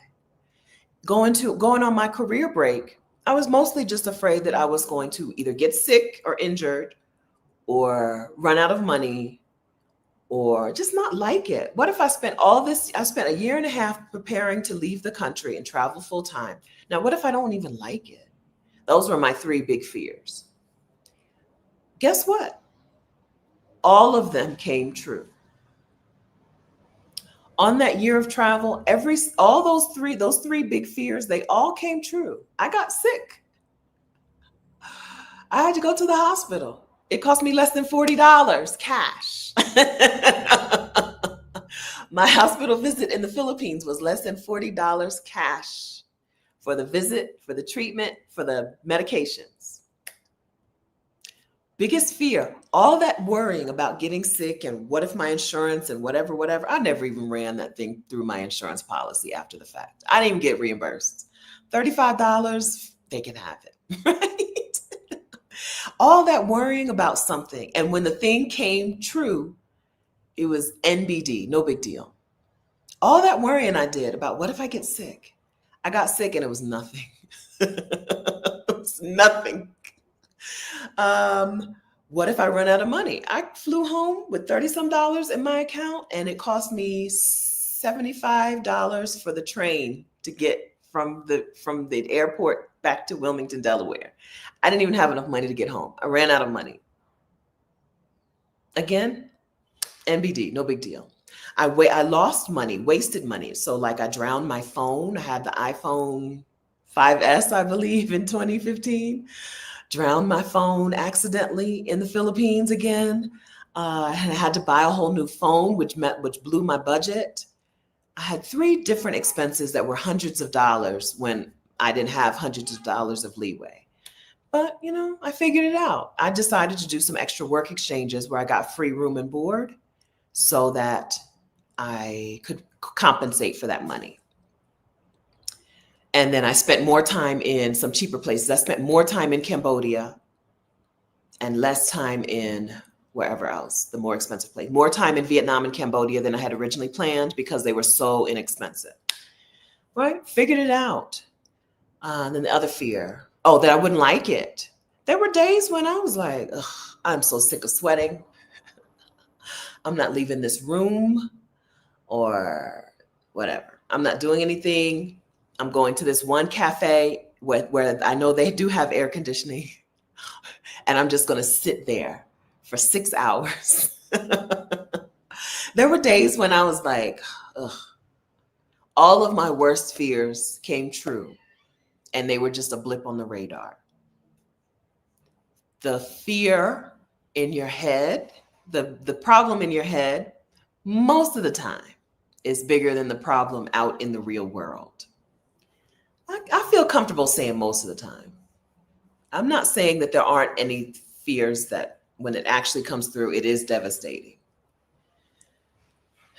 But I think most of the time it's bigger in our head than it is in the real world. I think it's Benjamin Franklin, or no, I think it was an author. He said, I've had a great many fears in my life, some of which actually came true, right? Most of the fears didn't come true. And if they did, they weren't that.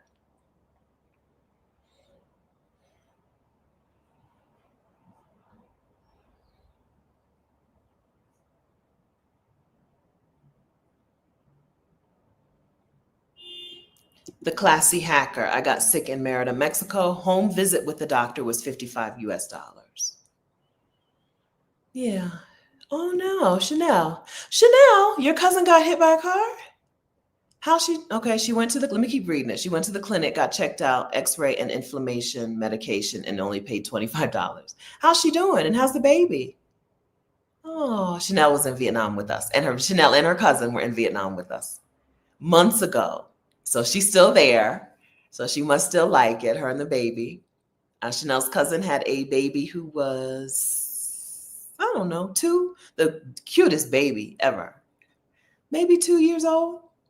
Out there living, right? Out there living their lives in Vietnam. Oh, so if she went to the clinic, got checked out, then I mean she's doing okay. I hope she's doing well. Let her know that we all hope that she's doing great and has a speedy recovery, and that her and the baby are still enjoying Vietnam. Hi, Themis. Dr. Bell, I got sick. I got sick in Mexico, and it was $40 cash. I received amazing care. No big deal. Yeah. Like those things that I spent my time, you don't know how I poured over travel insurance policies. This one says I can snorkel. This one says I can't scuba. I said, I don't think I'm going to scuba, but I do need snorkel coverage and I poured over insurance policies. Girl, when I got sick and went to the hospital and they were like 30, it was $32, $34. I was like, let me see if I need anything else checked. Is there anything else I need? What else? What else can I have this lady do? What else can I have them check out? Yeah. All right. Did we do what we needed to do today? Where are we? 10:40. Did we do what we needed to do today? I the things that if you missed the very beginning, we did talk about it, but very briefly. The things that I think girl, just leave, okay? If you're paying there are three things where I was like, girl, just leave the country. If you're paying $2,700 a month for daycare in the United States, you should be making a plan to leave the United States. That's crazy. Like I wouldn't even. I brought home 12 something per paycheck. Didn't I bring home as a pharmacy technician? I think, well, I had a lot of money going here and there. I had a lot of money going to retirement account automatically, but my paychecks were only $1,200 a month. I mean, $1,200 every 2 weeks. I think that's right. Girl, how are y'all doing this? If you're paying $2,700 a month for daycare, just go. For $2,700 a month in Mexico City, you could have an apartment and a nanny. Right? Go somewhere else. Mexico City is not cheap, okay? I'm using Mexico City because it's not a cheap city. It's an expensive city for Latin America, and still,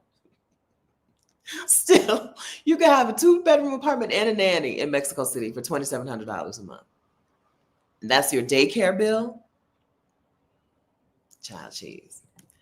All right, number one, if you pay $2,700 a month for daycare, you should already be planning to go, right? You should be. Even if you're not planning, you should be. Number two, if you have weapons to protect yourself from your neighbors, if you have weapons and you go to the range and you practice shooting to protect yourself from the people in your town, from the people in your neighborhood, just go. Just leave. Just leave. I don't have to protect myself from these people. In this vacation rental, this man owns multiple units in this same building, and he doesn't buy I'm gonna tell you, the code was 1, 2, 3, 4, 5, 6, which told me right away that was everybody's code, but I never thought to use it on anybody else's door. And then one day I'm sitting here, and the woman who's supposed to be across the hall hits 1, 2, 3, 4, 5, 6 and opens up my door. I'm looking at her, and she looking at me, and I'm looking at her, and she looking at me. And finally, I'm like, incorrecto. Incorrecto. They just, here they use, instead of the apartamento or departamento, they say depa. I'm like, depa incorrecto. And finally, the two women in the stroller back out, and then she goes across the hall and puts the number in. Right? This is not a place where I need to fear the neighbors. Then I found out in the stroller was a dog. It was a dog in the stroller. It wasn't no baby. It was a dog.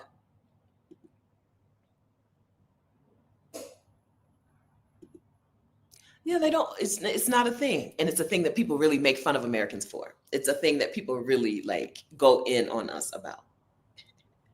Because they don't have guns. In the UK, I watched their version of Cops, and the police officer came up on a scene where a man had hit a deer and the deer was not dead. And they wanted to put the deer down, but the police officer couldn't shoot the deer because in London, the police officers don't carry guns. He had to call a special guy, a detective or whatever, to come and shoot the deer. It's not a thing. How much safer would you feel knowing nobody's armed? None of the civilians are armed. And the police or the guardia, the police officers or the military, they don't care about you. They're not thinking about you. how much better would you feel? How much safer? What were we talking about that got us here? Oh, the things. If you have a gun, number two, if you have a gun and you practice shooting and all of that to protect yourself from your neighbors, just get better neighbors. Okay, just come to a place where they don't do all of that. Just come to a place they're not doing all of that. Okay? Thank you. You'll feel better. American people, American white people stole that land. They worked what am I saying? They stole the land. They brought over they enslaved people. They have a reason that they have to be super armed.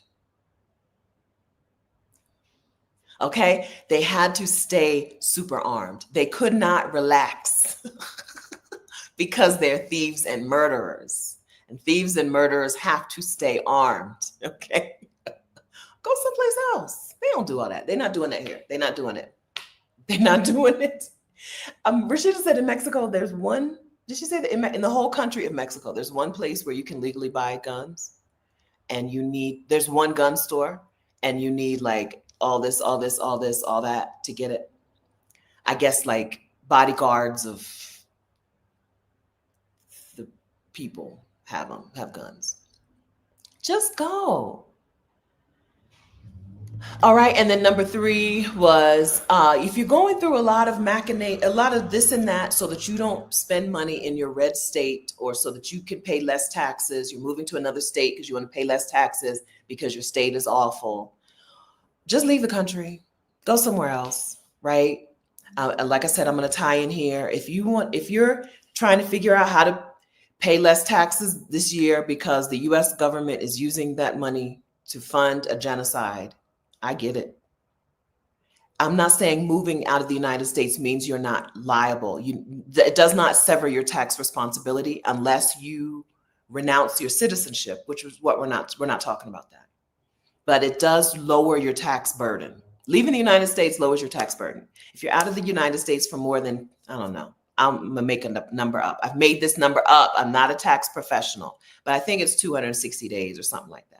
If you're out of the United States for more than 260 days a year, your tax burden is significantly lower. Right. If you're going through a lot of twisting and turning because you don't want to spend money in your state or in your country because you don't want to contribute to things that are happening, you can leave. You can leave the country. That's who I think is not planning to go, but should be, right? If you're right now trying to figure out how to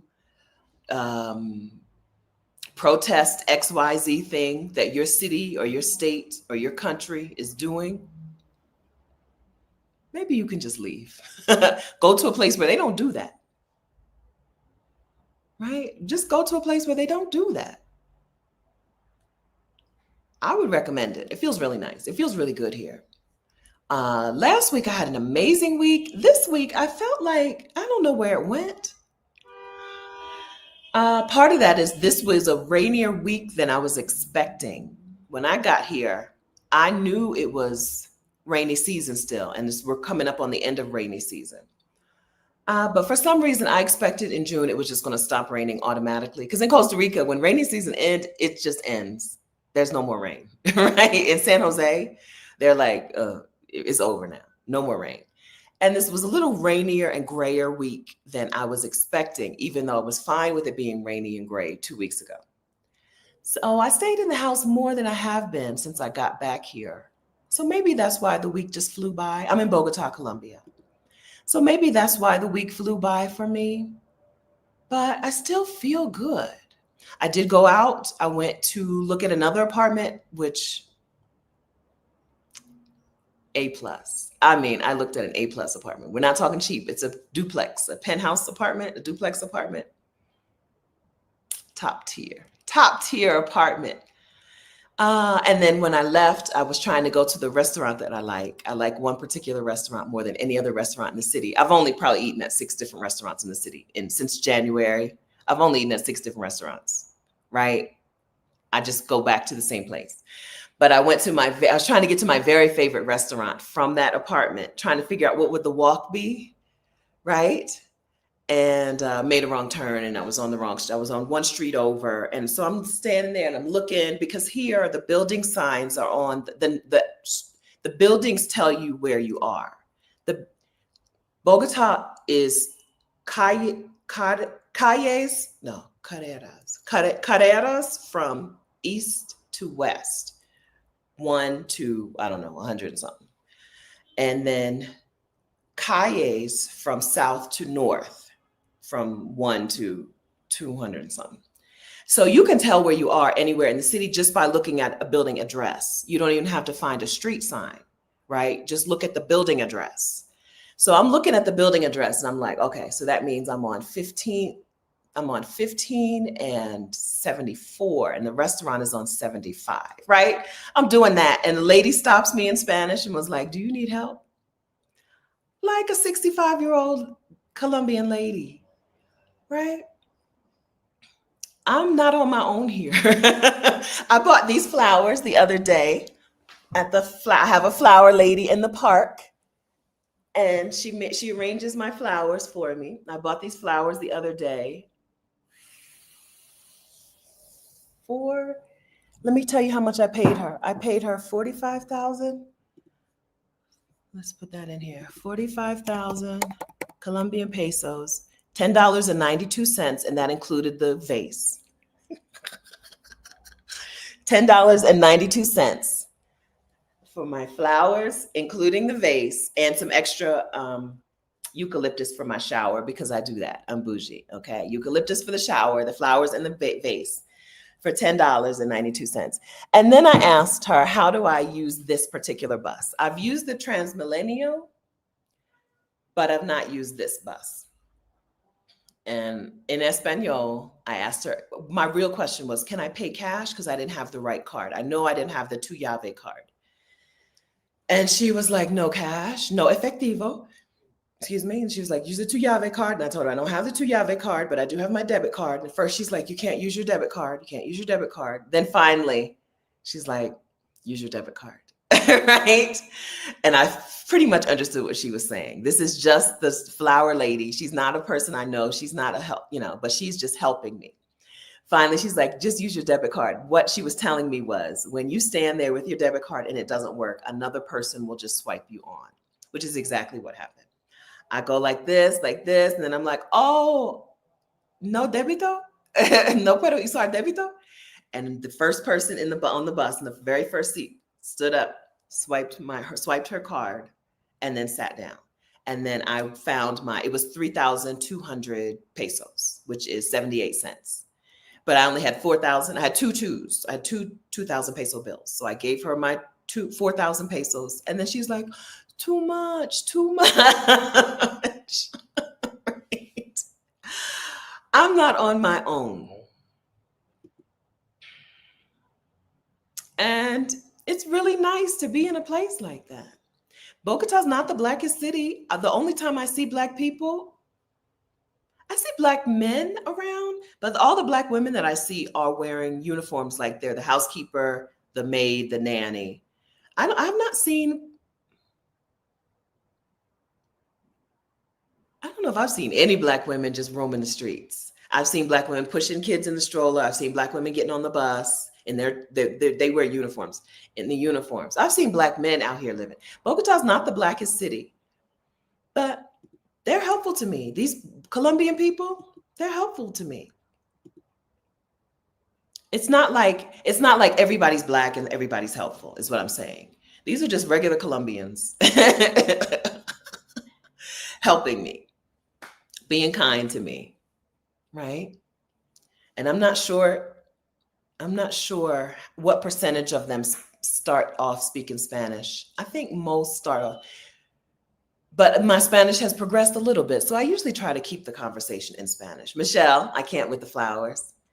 They're gorgeous. That would have been so much more in the United States. Yeah, Colombia is the flower capital. I think Colombia is the bigger flower producer and exporter than the Netherlands, I think. I get my flowers. Listen, I'm only in this Airbnb for 4 more days. So I got them when I had 7 days left, I think. Get me some flowers. I keeps me a bouquet of flowers plus a spray of eucalyptus. I keeps that, right? Like $10, including the vase. On the coffee. Let's not forget the coffee. Yeah. We're the biggest importers of Colombia's flowers. The United States is the biggest importer. Okay. Yeah, I think Colombia is the biggest exporter. I think that's what I heard, that they export more flowers than anyone else. They're very inexpensive when you walk down the street. So the park has like a booth or booths, stalls for florists, but you can just walk down the street and buy flowers from a man with flowers in a bucket. But she'll wrap them up for me and make them nice. Yeah, I'm a fan, and I'm a person here who is like confused and figuring things out, and they're kind to me. The apartment that I went to go see the other day, for some reason, the doorman didn't. Normally, when you go someplace, people ask you ahead of time for your name, and the doorman will know you're coming. This is a very doorman heavy city. But this time he didn't know. And he was like, just wait there. He wouldn't let me in the lobby until he confirmed that I was supposed to come. He said, just wait there. But he was still very kind. Then he pointed me around the corner to the elevator, and the man was working on the elevator, and he was trying to explain to me for me to take the other elevator. And he waited there for the elevator to come down, for me to get on, to make sure I was okay. Right? Patient, non-rushed. It's a very non-rushed, patient place, even though Bogota, I think, is the capital. I'm pretty sure. And, it's a city. There's 8 million people here, I think. It's a city. But it's still, I'm not rushed here. Hi, Mom. Yeah, I'm not on my own here. Even though I don't have any friends. I don't know any. I'm not on my own. Anybody I need to ask a question to, I ask a question to. And they help me. The flower lady, the doorman, the other doorman, right? If I need some help, I just ask for help. I can't wait, though. I can't wait to have neighbors. I was talking to Rashida not too long ago about Iris, my neighbor in Wilmington. And Iris we were in a twin house, right? I was on one side and she was on the other side. Her garden was popping. And I was like, man, I can't wait for that. I can't wait to have another Iris. I hope she's doing well in Wilmington, right? But even the neighbors across the driveway from me and across the street up here and here, 1, 2, 3. I lived in a black neighborhood on a black street in Wilmington. Wilmington is a black city. Maybe you don't know that. Wilmington is a black city. And so being in the city means you're probably in a black neighborhood, but there are pockets of Wilmington that are very white. But I had black neighbors all around. And I'm like, I can't wait to have neighbors. I can't wait to give them my cucumbers that I grew in my garden, in my little terrace. I looked at a place with a smallish terrace. To me, balcony is small and terrace is big. And this was either a big balcony or a small terrace. Had a small terrace, but also 2 of the bedrooms had a little balcony as well. I saw a delightful place. And so a lot of the places some of the places that I've seen have a private elevator. So when you get off the elevator, you're in your apartment. This particular unit was older. This building was older. And so you have the neighbors. Everybody shares the same elevator, which I think will help me meet the neighbors, make friends with neighbors. Yeah, I saw an A+ place. I hope that'll be my home.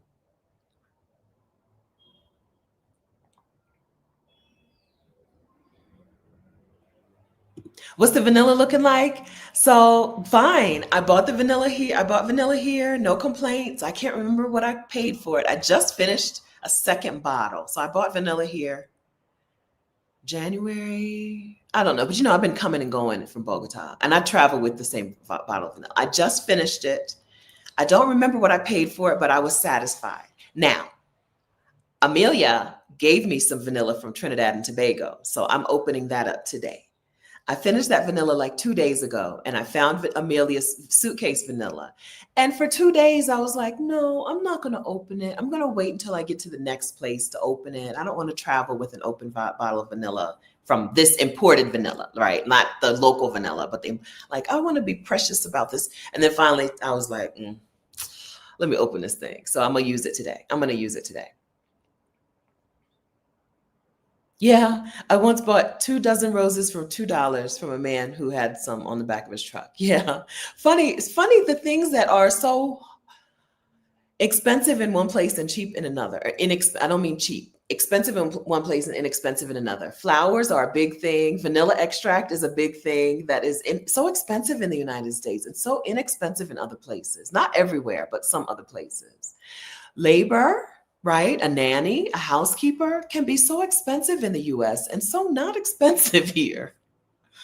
It's funny. Meanwhile, that sofa was $3,600. All right. The Ashley furniture down here is expensive, but other stuff, not expensive. That handmade solid wood dining room table with 8 chairs for 1,600 American Earth dollars, right? I don't remember what it was in pesos, in Colombian pesos, but I converted it on my little notes thing. $1,600? That's crazy. I can't imagine. You can't even go into Crate and Barrel and get a handmade table for $1,600. I can't imagine a handmade table in Colombia. I mean, in the United States. I can't imagine.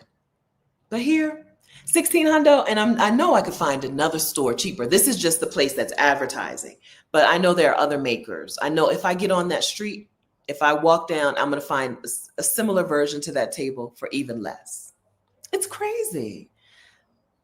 But I guess this is a place with wood and flowers and vanilla. So it's much cheaper than in the United States. And people, it's just much cheaper. Yeah. I can't wait to breathe freely again. I hope that you do. It feels really good. It feels really nice to be here. It feels really nice to be in a place where, things are feeling good. Where I don't have anything that I have to look over my shoulder about. Right? Not the people. It's the cobblestone. It's the cobblestone streets, right? That is my biggest nemesis. Outside of the United States of America, my biggest enemy is them cobblestone streets, right? I'm a sneakers girl anyway. But if you were a fancy shoe person, that would make your life really hard. I'm not a fancy shoe person. I'm a sneakers person. Zane, can I start posting towards the apartments? Just the other day when I was in that final apartment, that duplex, I was like, why have I not been videotaping this? Or record, I'm old. I say videotaping. Why have I not been recording these? I don't know what I was thinking. I don't know, because I'm sure if I would have asked, at least the ones that were realtors, they would have said yes. Now, this last one, I saw it with the homeowner, the lady, the older lady. She was my tour guide through the house. So I don't know if she would have let me record it, but why didn't I record the other ones? I don't know. So I need to make friends with the realtor and just start recording. You would think I had never heard of YouTube. I'm like, why haven't I go put these on YouTube? People would love to see what this looks like. Now I'm looking at a different level, a different type of apartment than most people. So I'm looking at a higher price point. I'm looking to spend around $2,500 a month on an apartment, and I want 3 or 4 bedrooms. Like I said, I saw a 4-bedroom, two-story, 3-balcony apartment the other day, right? 4 bedrooms, 2 stories, 3 balconies, or one terrace C balcony and 2 other small balconies, right? So you can get much lower than $2,500, but I'm looking at these for $2,500 a month or so, right? So a regular apartment, I'm in just a regular apartment now, like one of those shoebox apartments with a very, very small kitchen. I've seen these in the Bogota listings. I'm trying to remember. I'm going to go with 4 million, 4.5 million, 4.5. 1,900. That's not right. I put too many. Hold on. 4,500,000. $1,092. So I've seen 2-bedroom standard shoebox apartments. You know what I'm talking about. Open kitchen, straight, everything is in one line. 2-bedroom straight apartments around here for $1,000 or $1,100, which means in other neighborhoods they get significantly cheaper. I'm in a relatively bougie neighborhood. The 3 neighborhoods that I've looked in are relatively pricey, right? So I've seen two bedrooms for that. I'm trying to think if what I've seen. So there's an area called Suba, which seems to be significantly less expensive, but I can't remember what I've seen in Suba. I do know it's significantly less expensive, but it doesn't look as pretty as this neighborhood. Suba is less expensive, and anyway. Why didn't I record? I don't know. I didn't think about it. I wish I had, but maybe I'll start doing it. Yeah, my biggest enemy, I don't need guns for my neighbors. I need sneakers for these streets. Right?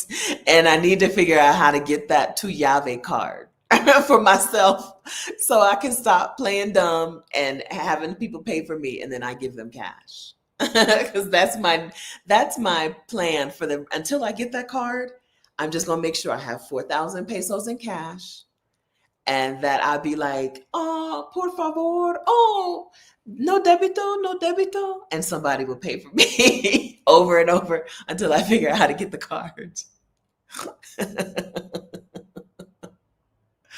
Yes, yeah, right. So let's add that to the list. We said if you're paying $2,700 for daycare, leave the country, right? But also, if you're paying more than $1,500 a month for rent in a neighborhood that you don't like, leave. Maybe 15. I think there's a lot of places where you could spend $1,500 a month around the world and be happy for rent alone, right? I asked the lady what to expect the electric bill to be, and she answered me in Espanol, but I didn't write it down, so I don't remember. And I still cannot convert pesos, Colombian pesos in my head. I have to see it. So I don't remember what the electric bill is, but I do remember my electric bill in Wilmington being $300 or more in the wintertime, right? If your electric bill, and Rashida's electric bill for 2 months is like $10. I had a house sit in Guanajuato, Mexico, and she was like, I left you money. When the electric bill comes in, would you please go to OXXO and pay my electric bill? And she left me like 400 pesos. How much is 400 pesos in Mexican pesos? MX Mexican pesos. She left me 400 pesos to pay the electric bill for 2 months. Yeah. And I had change. That's $20. She left me $20 to pay 2 months of electric bill. And I had change back. Okay. How are the pharmacies? Pharmacies are plentiful. I have a favorite chain called Pharmatodo. I don't know why they're my favorite chain. I've been because they're a drugstore and a pharmacy. So here, some of the pharmacies are not also drugstores, so you can't go and buy lipstick and get Claritin at the same time. Pharmacies are good. So it's been my experience in several countries. So I'm just going to say in other parts of the world, out of the United States, the pharmacist has a larger role to play in healthcare. So you often can just walk into the pharmacy and say, here are my complaints, here are my symptoms. And the pharmacist will give you your medication. And a lot of medications are over the counter. In Mexico, I asked specifically when we went on that last caravan in Mexico, what is the difference between over the counter and prescription? And he said, you need a prescription for narcotics, of course, and for like the Concerta. Is Concerta a schedule? Concerta Schedule 2 is considered a Schedule 2. Yeah. So Schedule 2, 3, you need a prescription for in Mexico. What is a Schedule 3? Listen, pharmacy technician life is wealth behind me. I don't remember what a Schedule 3 drug was. I don't remember. I know Schedule 1 was cocaine. I do remember that. What is a Schedule 3 drug? What's an example?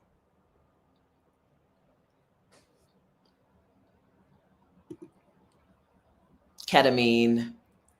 Okay. Yeah, he said, I believe that's what he said. Schedule 2, Schedule 3, you need a prescription in Mexico. Other stuff is over the counter. So pharmacies, they're plentiful. I like them. They're like Mexico. Yes, they're like Mexico. You walk in, tell the pharmacist what you want or need. They'll be like, that'll be $4. And you take it. Yeah, you take it. July. So, my birthday get together is July 5 here in Bogota. I don't know about anything. I don't have any friends here, and I don't know what happens in Colombia. I just looked up some holiday the other day, and I was like, oh, who knew? I don't know what events. I looked up some events there's something big happening. Oh, there's some sort of jazz festival park thing in September. But that's not what you asked me. I don't have an answer. I don't know. I'm not super dialed in. I need friends. I need friends here.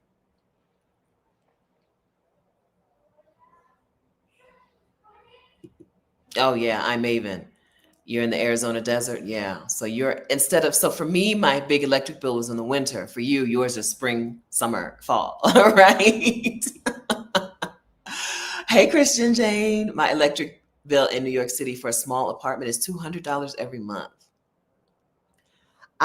Mine would be $350 or so in the winter when it was cold. In the summer, I had window units for air conditioning, and my electric bill would be like in the 70s. It would be like $70.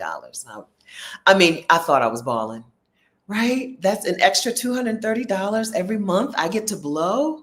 Really, it was $230 that I had to use to catch up from the winter bills, but we're not going to talk about that.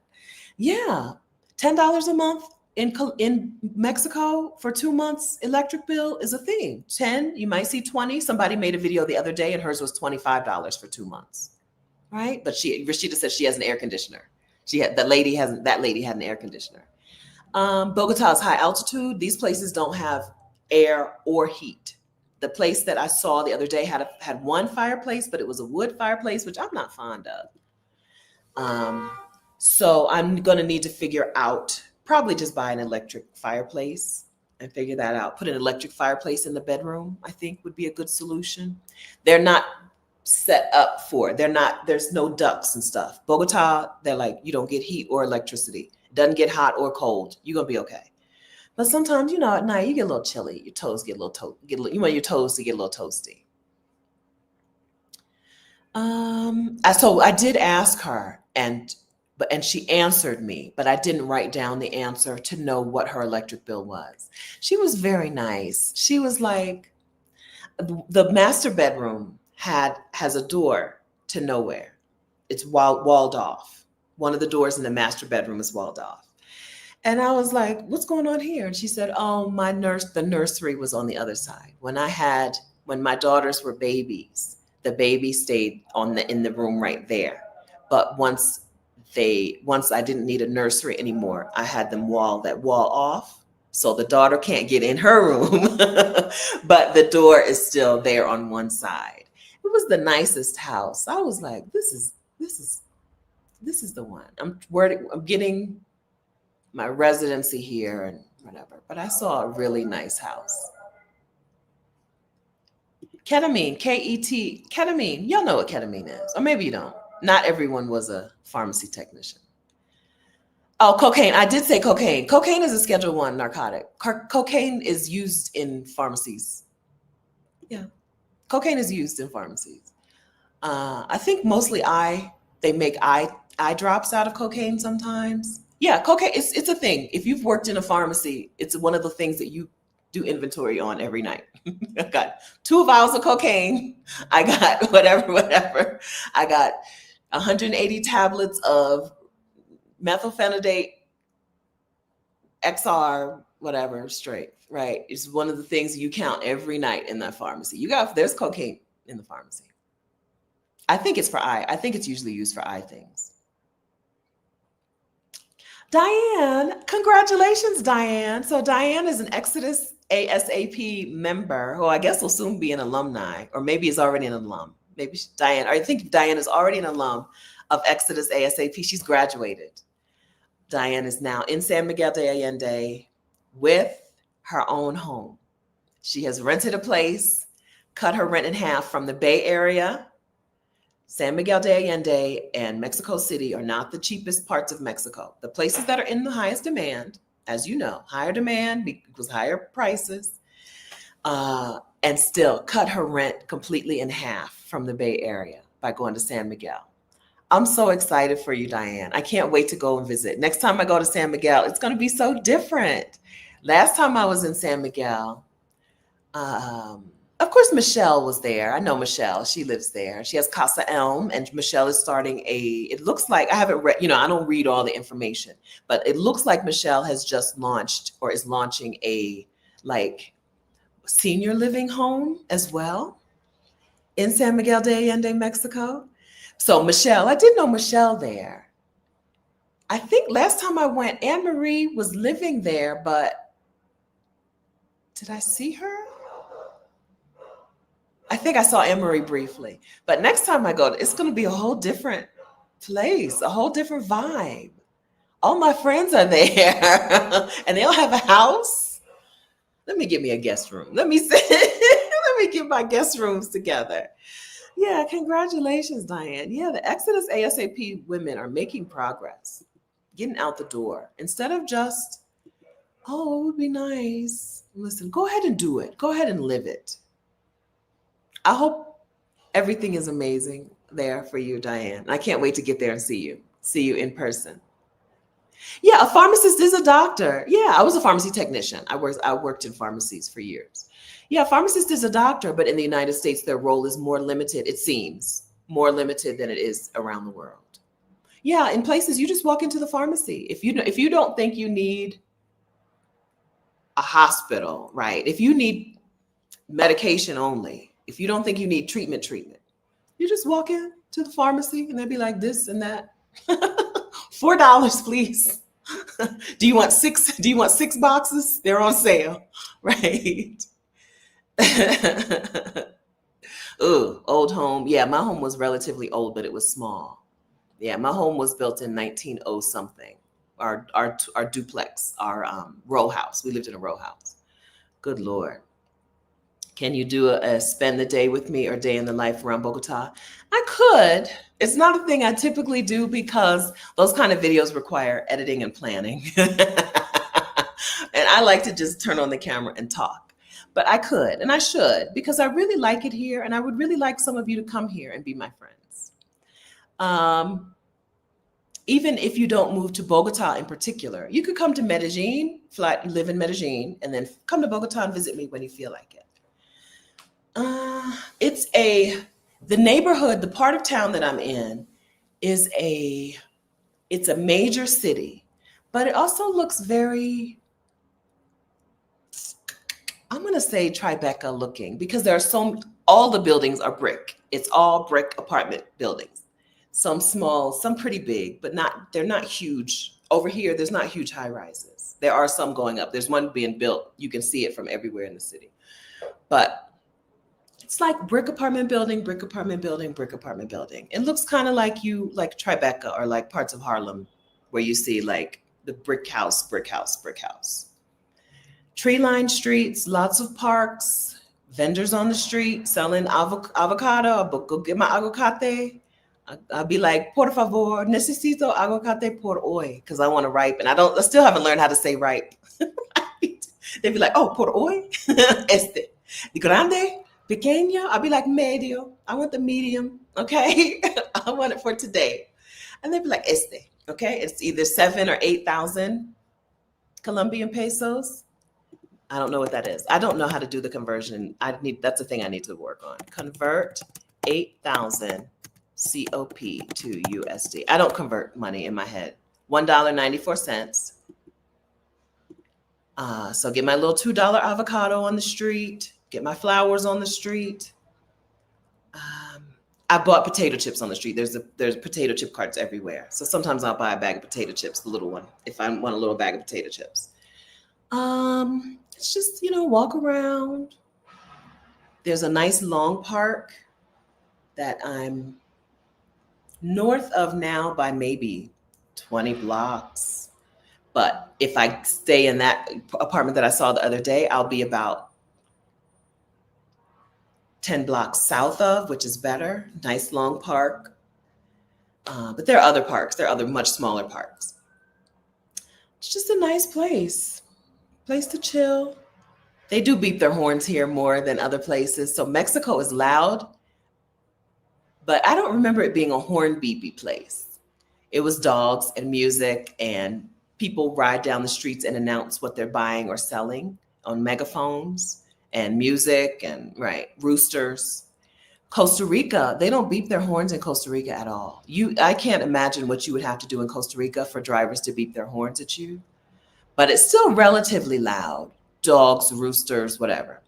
Here in Bogota, it's quiet, except for the horn blowing. Bogota is a relatively quiet city. I only heard music out of my window in that one unit. I've stayed in maybe 6 different places in Bogota, or 6 or 7. There's only been one place where I heard music, and I was directly across the street from a nightclub. I didn't know it until it's too late. Directly across the street from a nightclub. It's pretty quiet, and construction has been minimal compared to other places, but that may just be a matter of luck, me just being lucky and not being next to construction. But they blow their horns. Okay, was I out for a while? I don't know how long ago that was, so I'm really behind in the chat. Madura? Oh, that would make sense, because I buy the plátanos madura. I buy the right plantain, but I didn't know what madura meant. Okay, thank you. So next time I'll know. I'll be like, aguacate medio madura, por favor. What about dental work? My friend got full veneers here. No problem. Karen K. Akpan, who is something on Instagram, she and her husband and her son got braces here in Colombia. They actually lived in the United States, and it was cheaper for them to fly to Colombia, get the braces on, fly back to Colombia, come for their checkups, than it was to get braces in the United States. So it is a dental work place. I haven't had any yet, but I do need a cleaning, and my birthday's coming, so maybe I'll get a cleaning. But it is a place that's known for dental work, for dermatological things, for plastic surgery. It's known for those things. But I think they probably just have decent healthcare overall, good healthcare overall. Yeah, that's what I do. I use the calculator to convert, right? I use my calculator to convert. I have not learned the conversion yet. I'm pretty sure because it's such a big number. I think 100,000 Colombian pesos is $25. Is that right? 100,000. Nope, I'm putting it in the wrong slot. 100,000. Yeah, 100,000 Colombian pesos is almost $25. It's just a conversion that I don't do in my head. I never do it in my head. I write it down or put it in the calculator and let it tell me. I'll get better at that. Mexico is so much easier. The conversion, right? Mexico's conversion is just, to me, it's easier. Potato chips on the street. No, there's just carts. Every block, every corner, there's a cart. Someone's selling something. They sell arepas, which are not my favorite. They'll sell something. And sometimes it's just potato chips and candy. So every now and then, if I have a small enough bill, I'll buy some potato chips before I'll come home. But, you don't want to break a bill with that lady. I don't want to take all her change.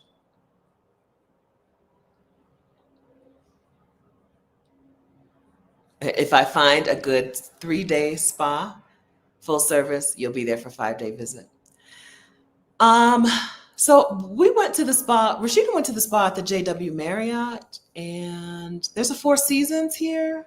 I think there might be 2 Four Seasons. It's like there's a tiny Four Seasons and a regular Four Seasons. I don't know. No, a bag of chips, a bag no, a bag of potato chips. But her cart is chips and candy, right? There's the avocado cart, there's the chips and candy cart, there's the coffee cart. The coffee cart also has sandwiches sometimes. Right? There's the arepas cart, there's the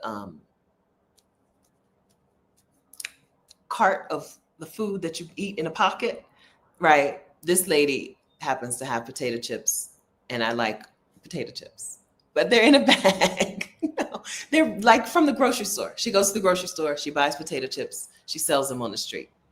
That's all. No, I wish. No, they don't do. I don't think, I haven't seen anybody making potato chips. No, they're just regular potato, just a bag of potato chips, just a little bag of potato chips. Nothing special. Nothing special. I didn't mean to get y'all excited about the potato chips.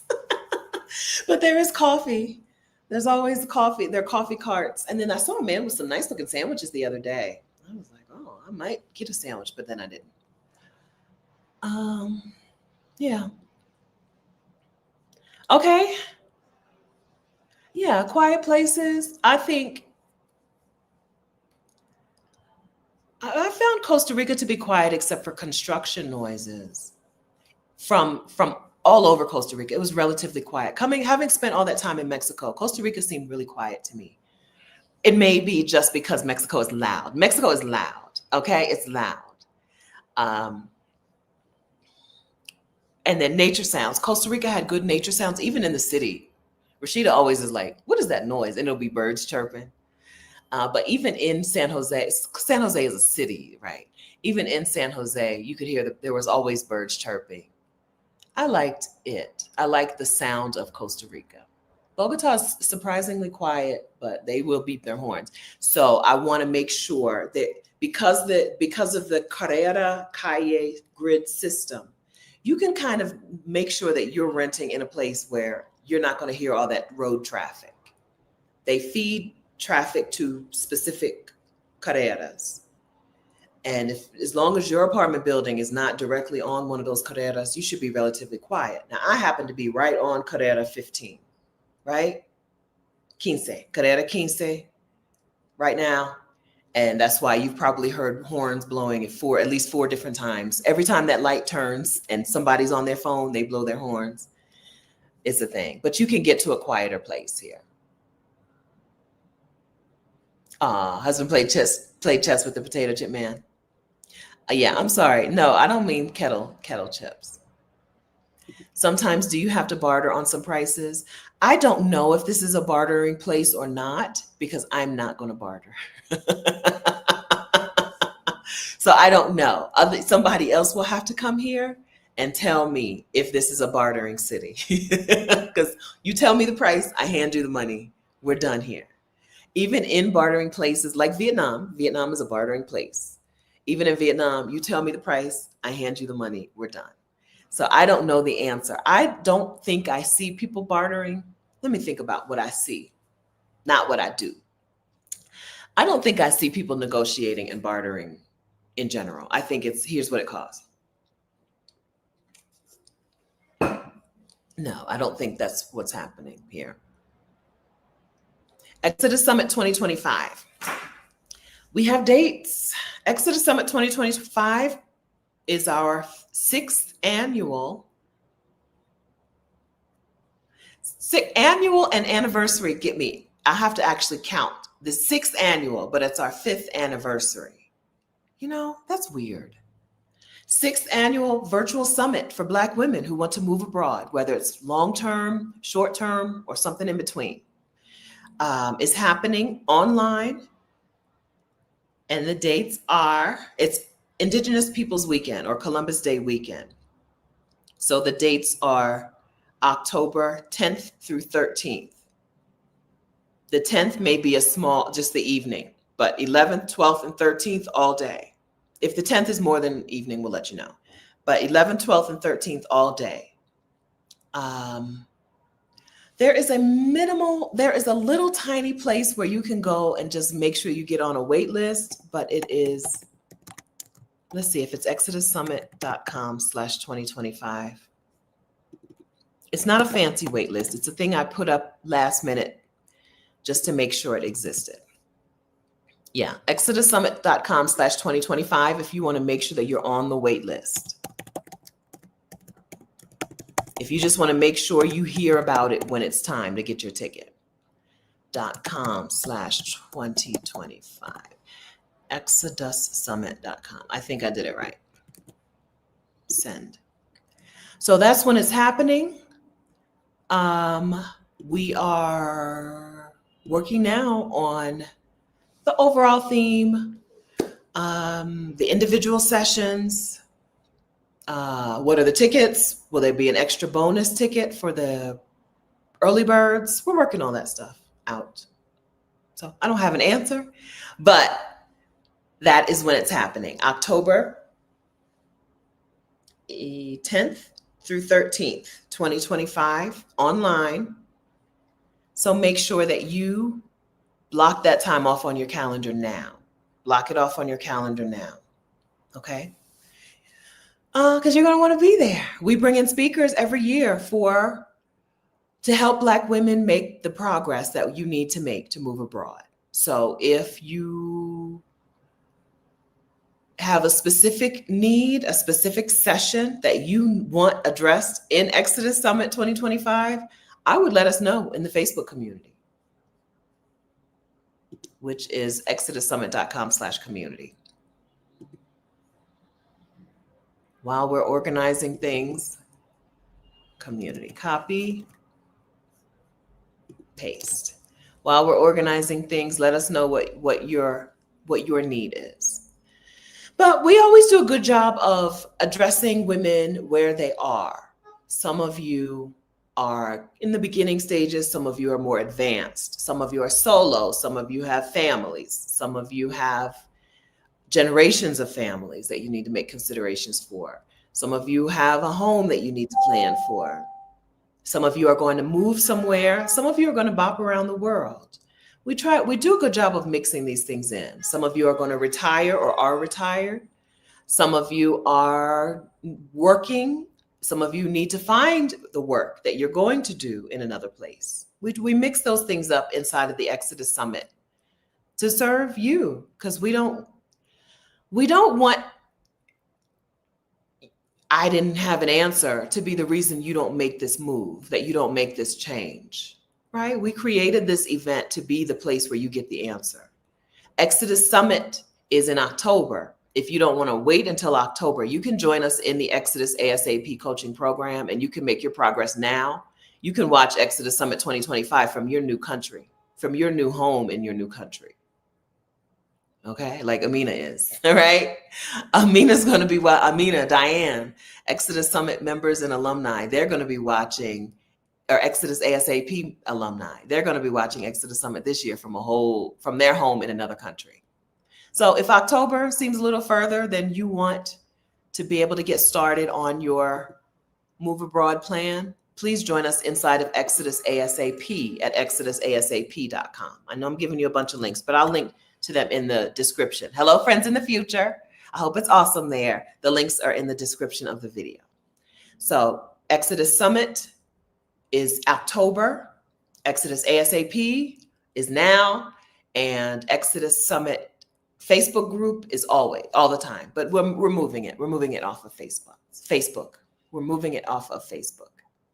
Yeah, the most wonderful time of the year. Yeah. All right. Okay. Hope I'm still there. Hope you can still hear me. Yeah, there are bartering places. I see this. Yeah, there are places where they barter and they expect you to. They don't seem to do that here. Is the produce cheaper on the street than the grocery store? I'm going to go with the produce is fresher and better on the street than the grocery store here. Cheaper. I don't think I'm a good person to answer that question, but I'll pay attention in the future. I'll pay attention in the future. I'm guessing it's probably cheaper on the street than the grocery store, but it's definitely fresher. What you see on the street, if somebody has a cart and they're selling something, get it there. It's definitely fresher. It seems like the grocery store gets the leftovers. I don't know. Will there be merch again? Maybe. I hope so. You liked it? You liked our t-shirt? Our t-shirt was really nice. All right. Yes, Diane. She's going to be watching from San Miguel de Allende. Yes, she made the big move. Exodus ASAP members are making the move, right? They're getting out. Oh, Mama Wana 44. Hello. I recently found out my daughter on the East Coast is expecting. Now I feel like I need to reconsider countries that I should move to. Any suggestions? So women do it a variety of different ways. There are women who go someplace close where they can come back and forth. There are women who just plan to take out a big block of time to go spend time with the family and then leave.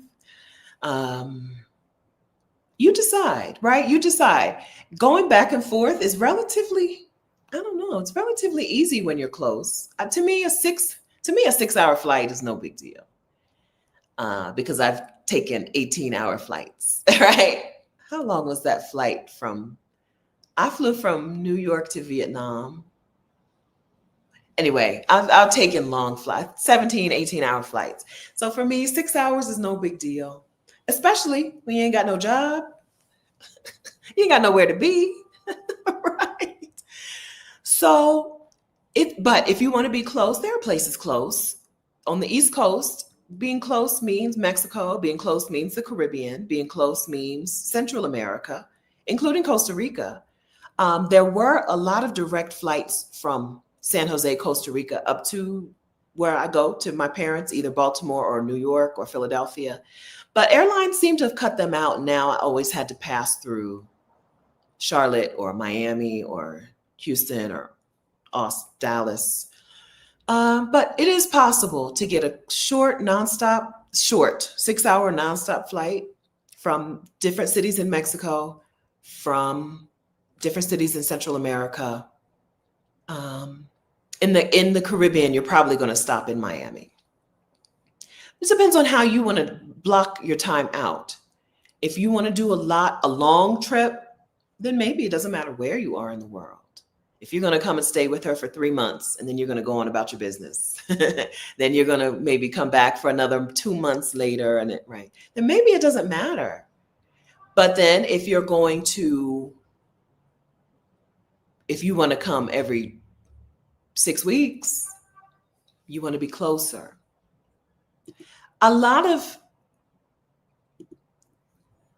thinking about moving abroad is thinking that you're going to go to one place and stay there. But a lot of people don't do that. A lot of people, when they leave the United States, they go somewhere for a while, but they don't stay in that exact place. They bop around, even if it's real slow. They bop around a little bit. And so there may not be one answer, one place that is the perfect place for you to go. It may just be a region, an area where you go and it's just easier to go there. I don't know your daughter and her family's ties to where they live today, but you go to the right place and they'll come down and visit you often, right? If you live in the right place, the place that they like, they will come and visit you often as well. It's nice to be able to be part of the community for your daughter and her new baby. But that can look like a lot of different things. That can look like you being close and coming back often. It can look like you being far and you come back for big chunks of time. It can look like something else. Yas Little Flock, any recommendations on solo mamas that have relocated? Anywhere in the world that you're interested in going, single mothers are there. In this community, Lisbon, Portugal is one of the most gone to places, Mexico City, Mexico, and then like Queretaro and San Miguel. I'm going to make them one place. Queretaro and San Miguel, Mexico.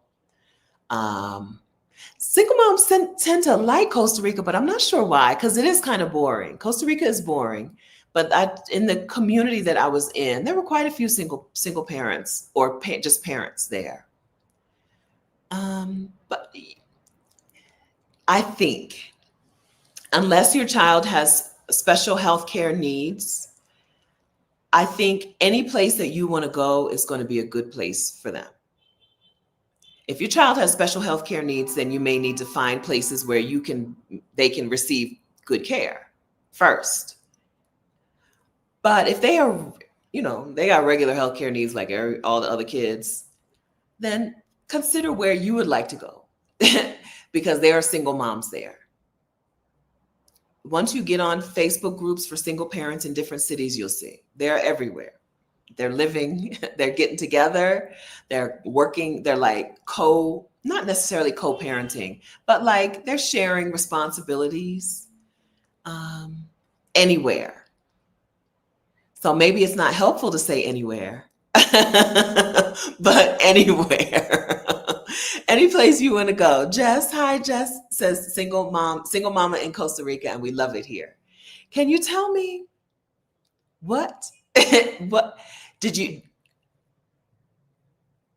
Well, maybe we'll talk later. Yeah, single moms love to go to Costa Rica. It's a little boring, but they love it there. But seriously, anywhere you go that's there's like the most common places for Black women from the United States to move to, right? Anywhere you go on that list, there's single parents there. There's kids there. So I think you don't have to prioritize the kid in that thing. You prioritize where you want to go. And you and the child are going to be, everything's going to be copacetic, right? Copacetic. Amina says her nephew's there with her now and her sister's asking about schools. Yeah, wherever. I don't know that let me say this. I've never been to a place and been like, oh my gosh, kids must have it awful here. Right? You go to places where kids are out in the streets, from Southeast Asia to Europe to Africa to Central and South America. Well, Fiji, we didn't leave the resort in Fiji, so I don't know that I saw how kids live in Fiji. But Australia, every place I've been, kids are out living their lives, right? Kids in Europe get to live like I lived in the 80s. Leave the house on your bike, come back, right? For me in the 80s, the biggest danger in my life was that my brother would take something off my bike and sell it because he liked to sell things for little matchbox cars that come out and my bike ain't got no seat, right? But we were leave the house on your bike kids. And that's how they live in Europe. That's how they live in Africa. I've been to South Africa so far only in sub-Saharan Africa. Is that right? No, I've been to Mauritius. Kids were out just living their lives. So far in sub-Saharan Africa, I've been to South Africa, Mauritius. Yeah, that's it. Here in Latin America, here in Colombia, kids are just living their lives. Now, the grandparents here do seem to walk the kids to school. Some places you see kids walking to school alone, right? Not like in groups of kids. Here, it seems like grandparents have a role. Their role is to walk the grandkids to school. I've seen that here a lot. But the kids are just living their lives, right? It's nice to see that. Growing up in the 80s was probably the best time to be a kid because we had freedom and autonomy. We had, I don't know if life was safer in the 80s, but we acted like we had safety. Yeah, it was really nice. And you get to see that. You see that in kids today. You don't see that in the United States. You don't see kids out just living their lives. If you see a kid alone in the US today, or kids without a grown up today, you're like, what is, what? Right? But when I was a kid, we were just out. In the summertime, we stayed at my grandmother's house.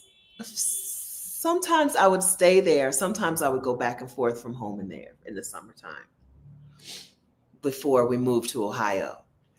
I would just be there. We'd just be out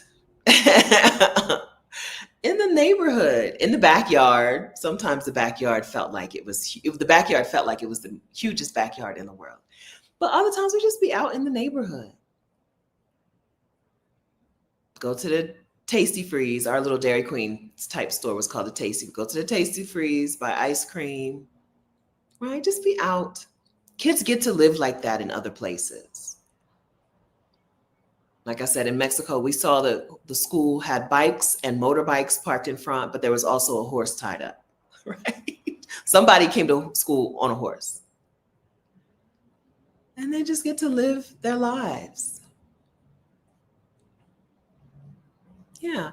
I don't remember how. I guess I just came home when I was hungry. I don't remember. And a lot of our play, we had a backyard. I don't know. I stayed in a little V from the house, either this direction or that direction. I don't remember what my rule was to come back, because I don't think we had street lights. I don't think. We moved when I was in 4th grade, but 1st grade, 2nd grade, 3rd grade, leave the house. Just be out with your little friends on my bike, as long as it was working, and then come back. I probably just came back when I got hungry. Or one of the other kids, a lot of my play was at their house, right? Kristen's house. And if her mom was like, it's dinner time, then I know it's dinner time for me and I go home. Can you share your thoughts? Hi, Mature Miles Travel. Hi, Stephanie. Can you share your thoughts about college in 2 years for my daughters living abroad? Oh, they're going to like college in other countries, I think. Well, their wallets will. If they were at all going to have to take out student loans to go to college, and instead they just go to college in Europe or Latin America, they're going to have it so much better. It's going to be so much better for them. You can find programs, university programs fully in English around the world, and for 2,000 euros for a semester. So I don't know why you wouldn't. Let's add that to the list. If you're about to pay $30,000 or take out hundreds of thousands of dollars in student loans, or tens of thousands of, even tens of thousands, if you're about to take out tens of thousands of dollars in student loans or pay tens of thousands of dollars for a college education, just go away. Go to another country, not as a study abroad, but as an actual enrolled student. Go to France, go to Spain, go to, what were the countries? I talked to that lady a while ago. She's a young lady. The Netherlands and Croatia and Chechnya. Go to Europe.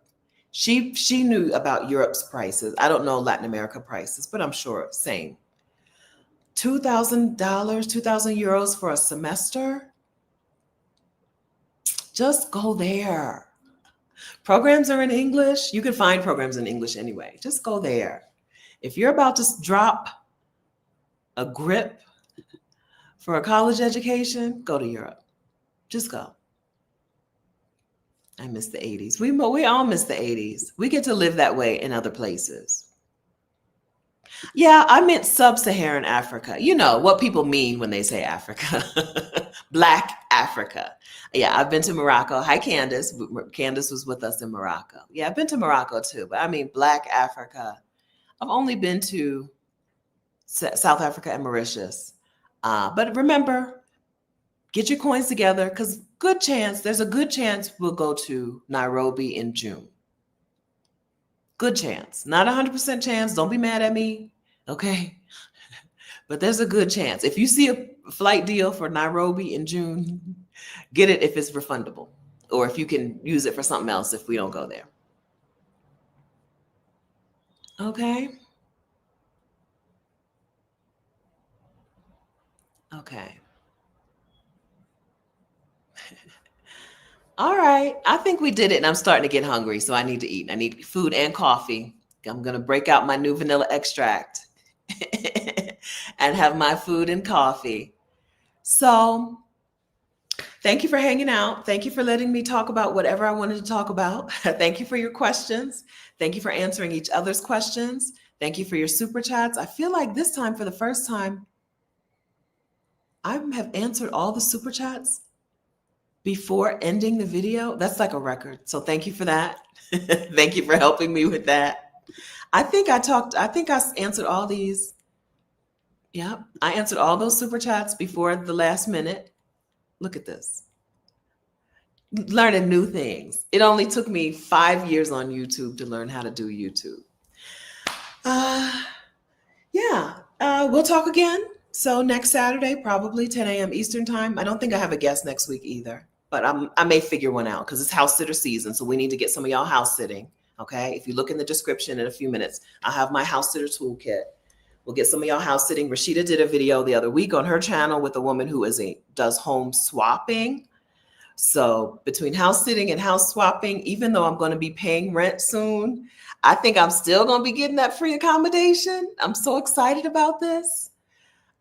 Things are looking great. And I hope that things are looking great for you too. I hope you're feeling the same optimism, positivity. If you're not, it's probably your location. Change your location.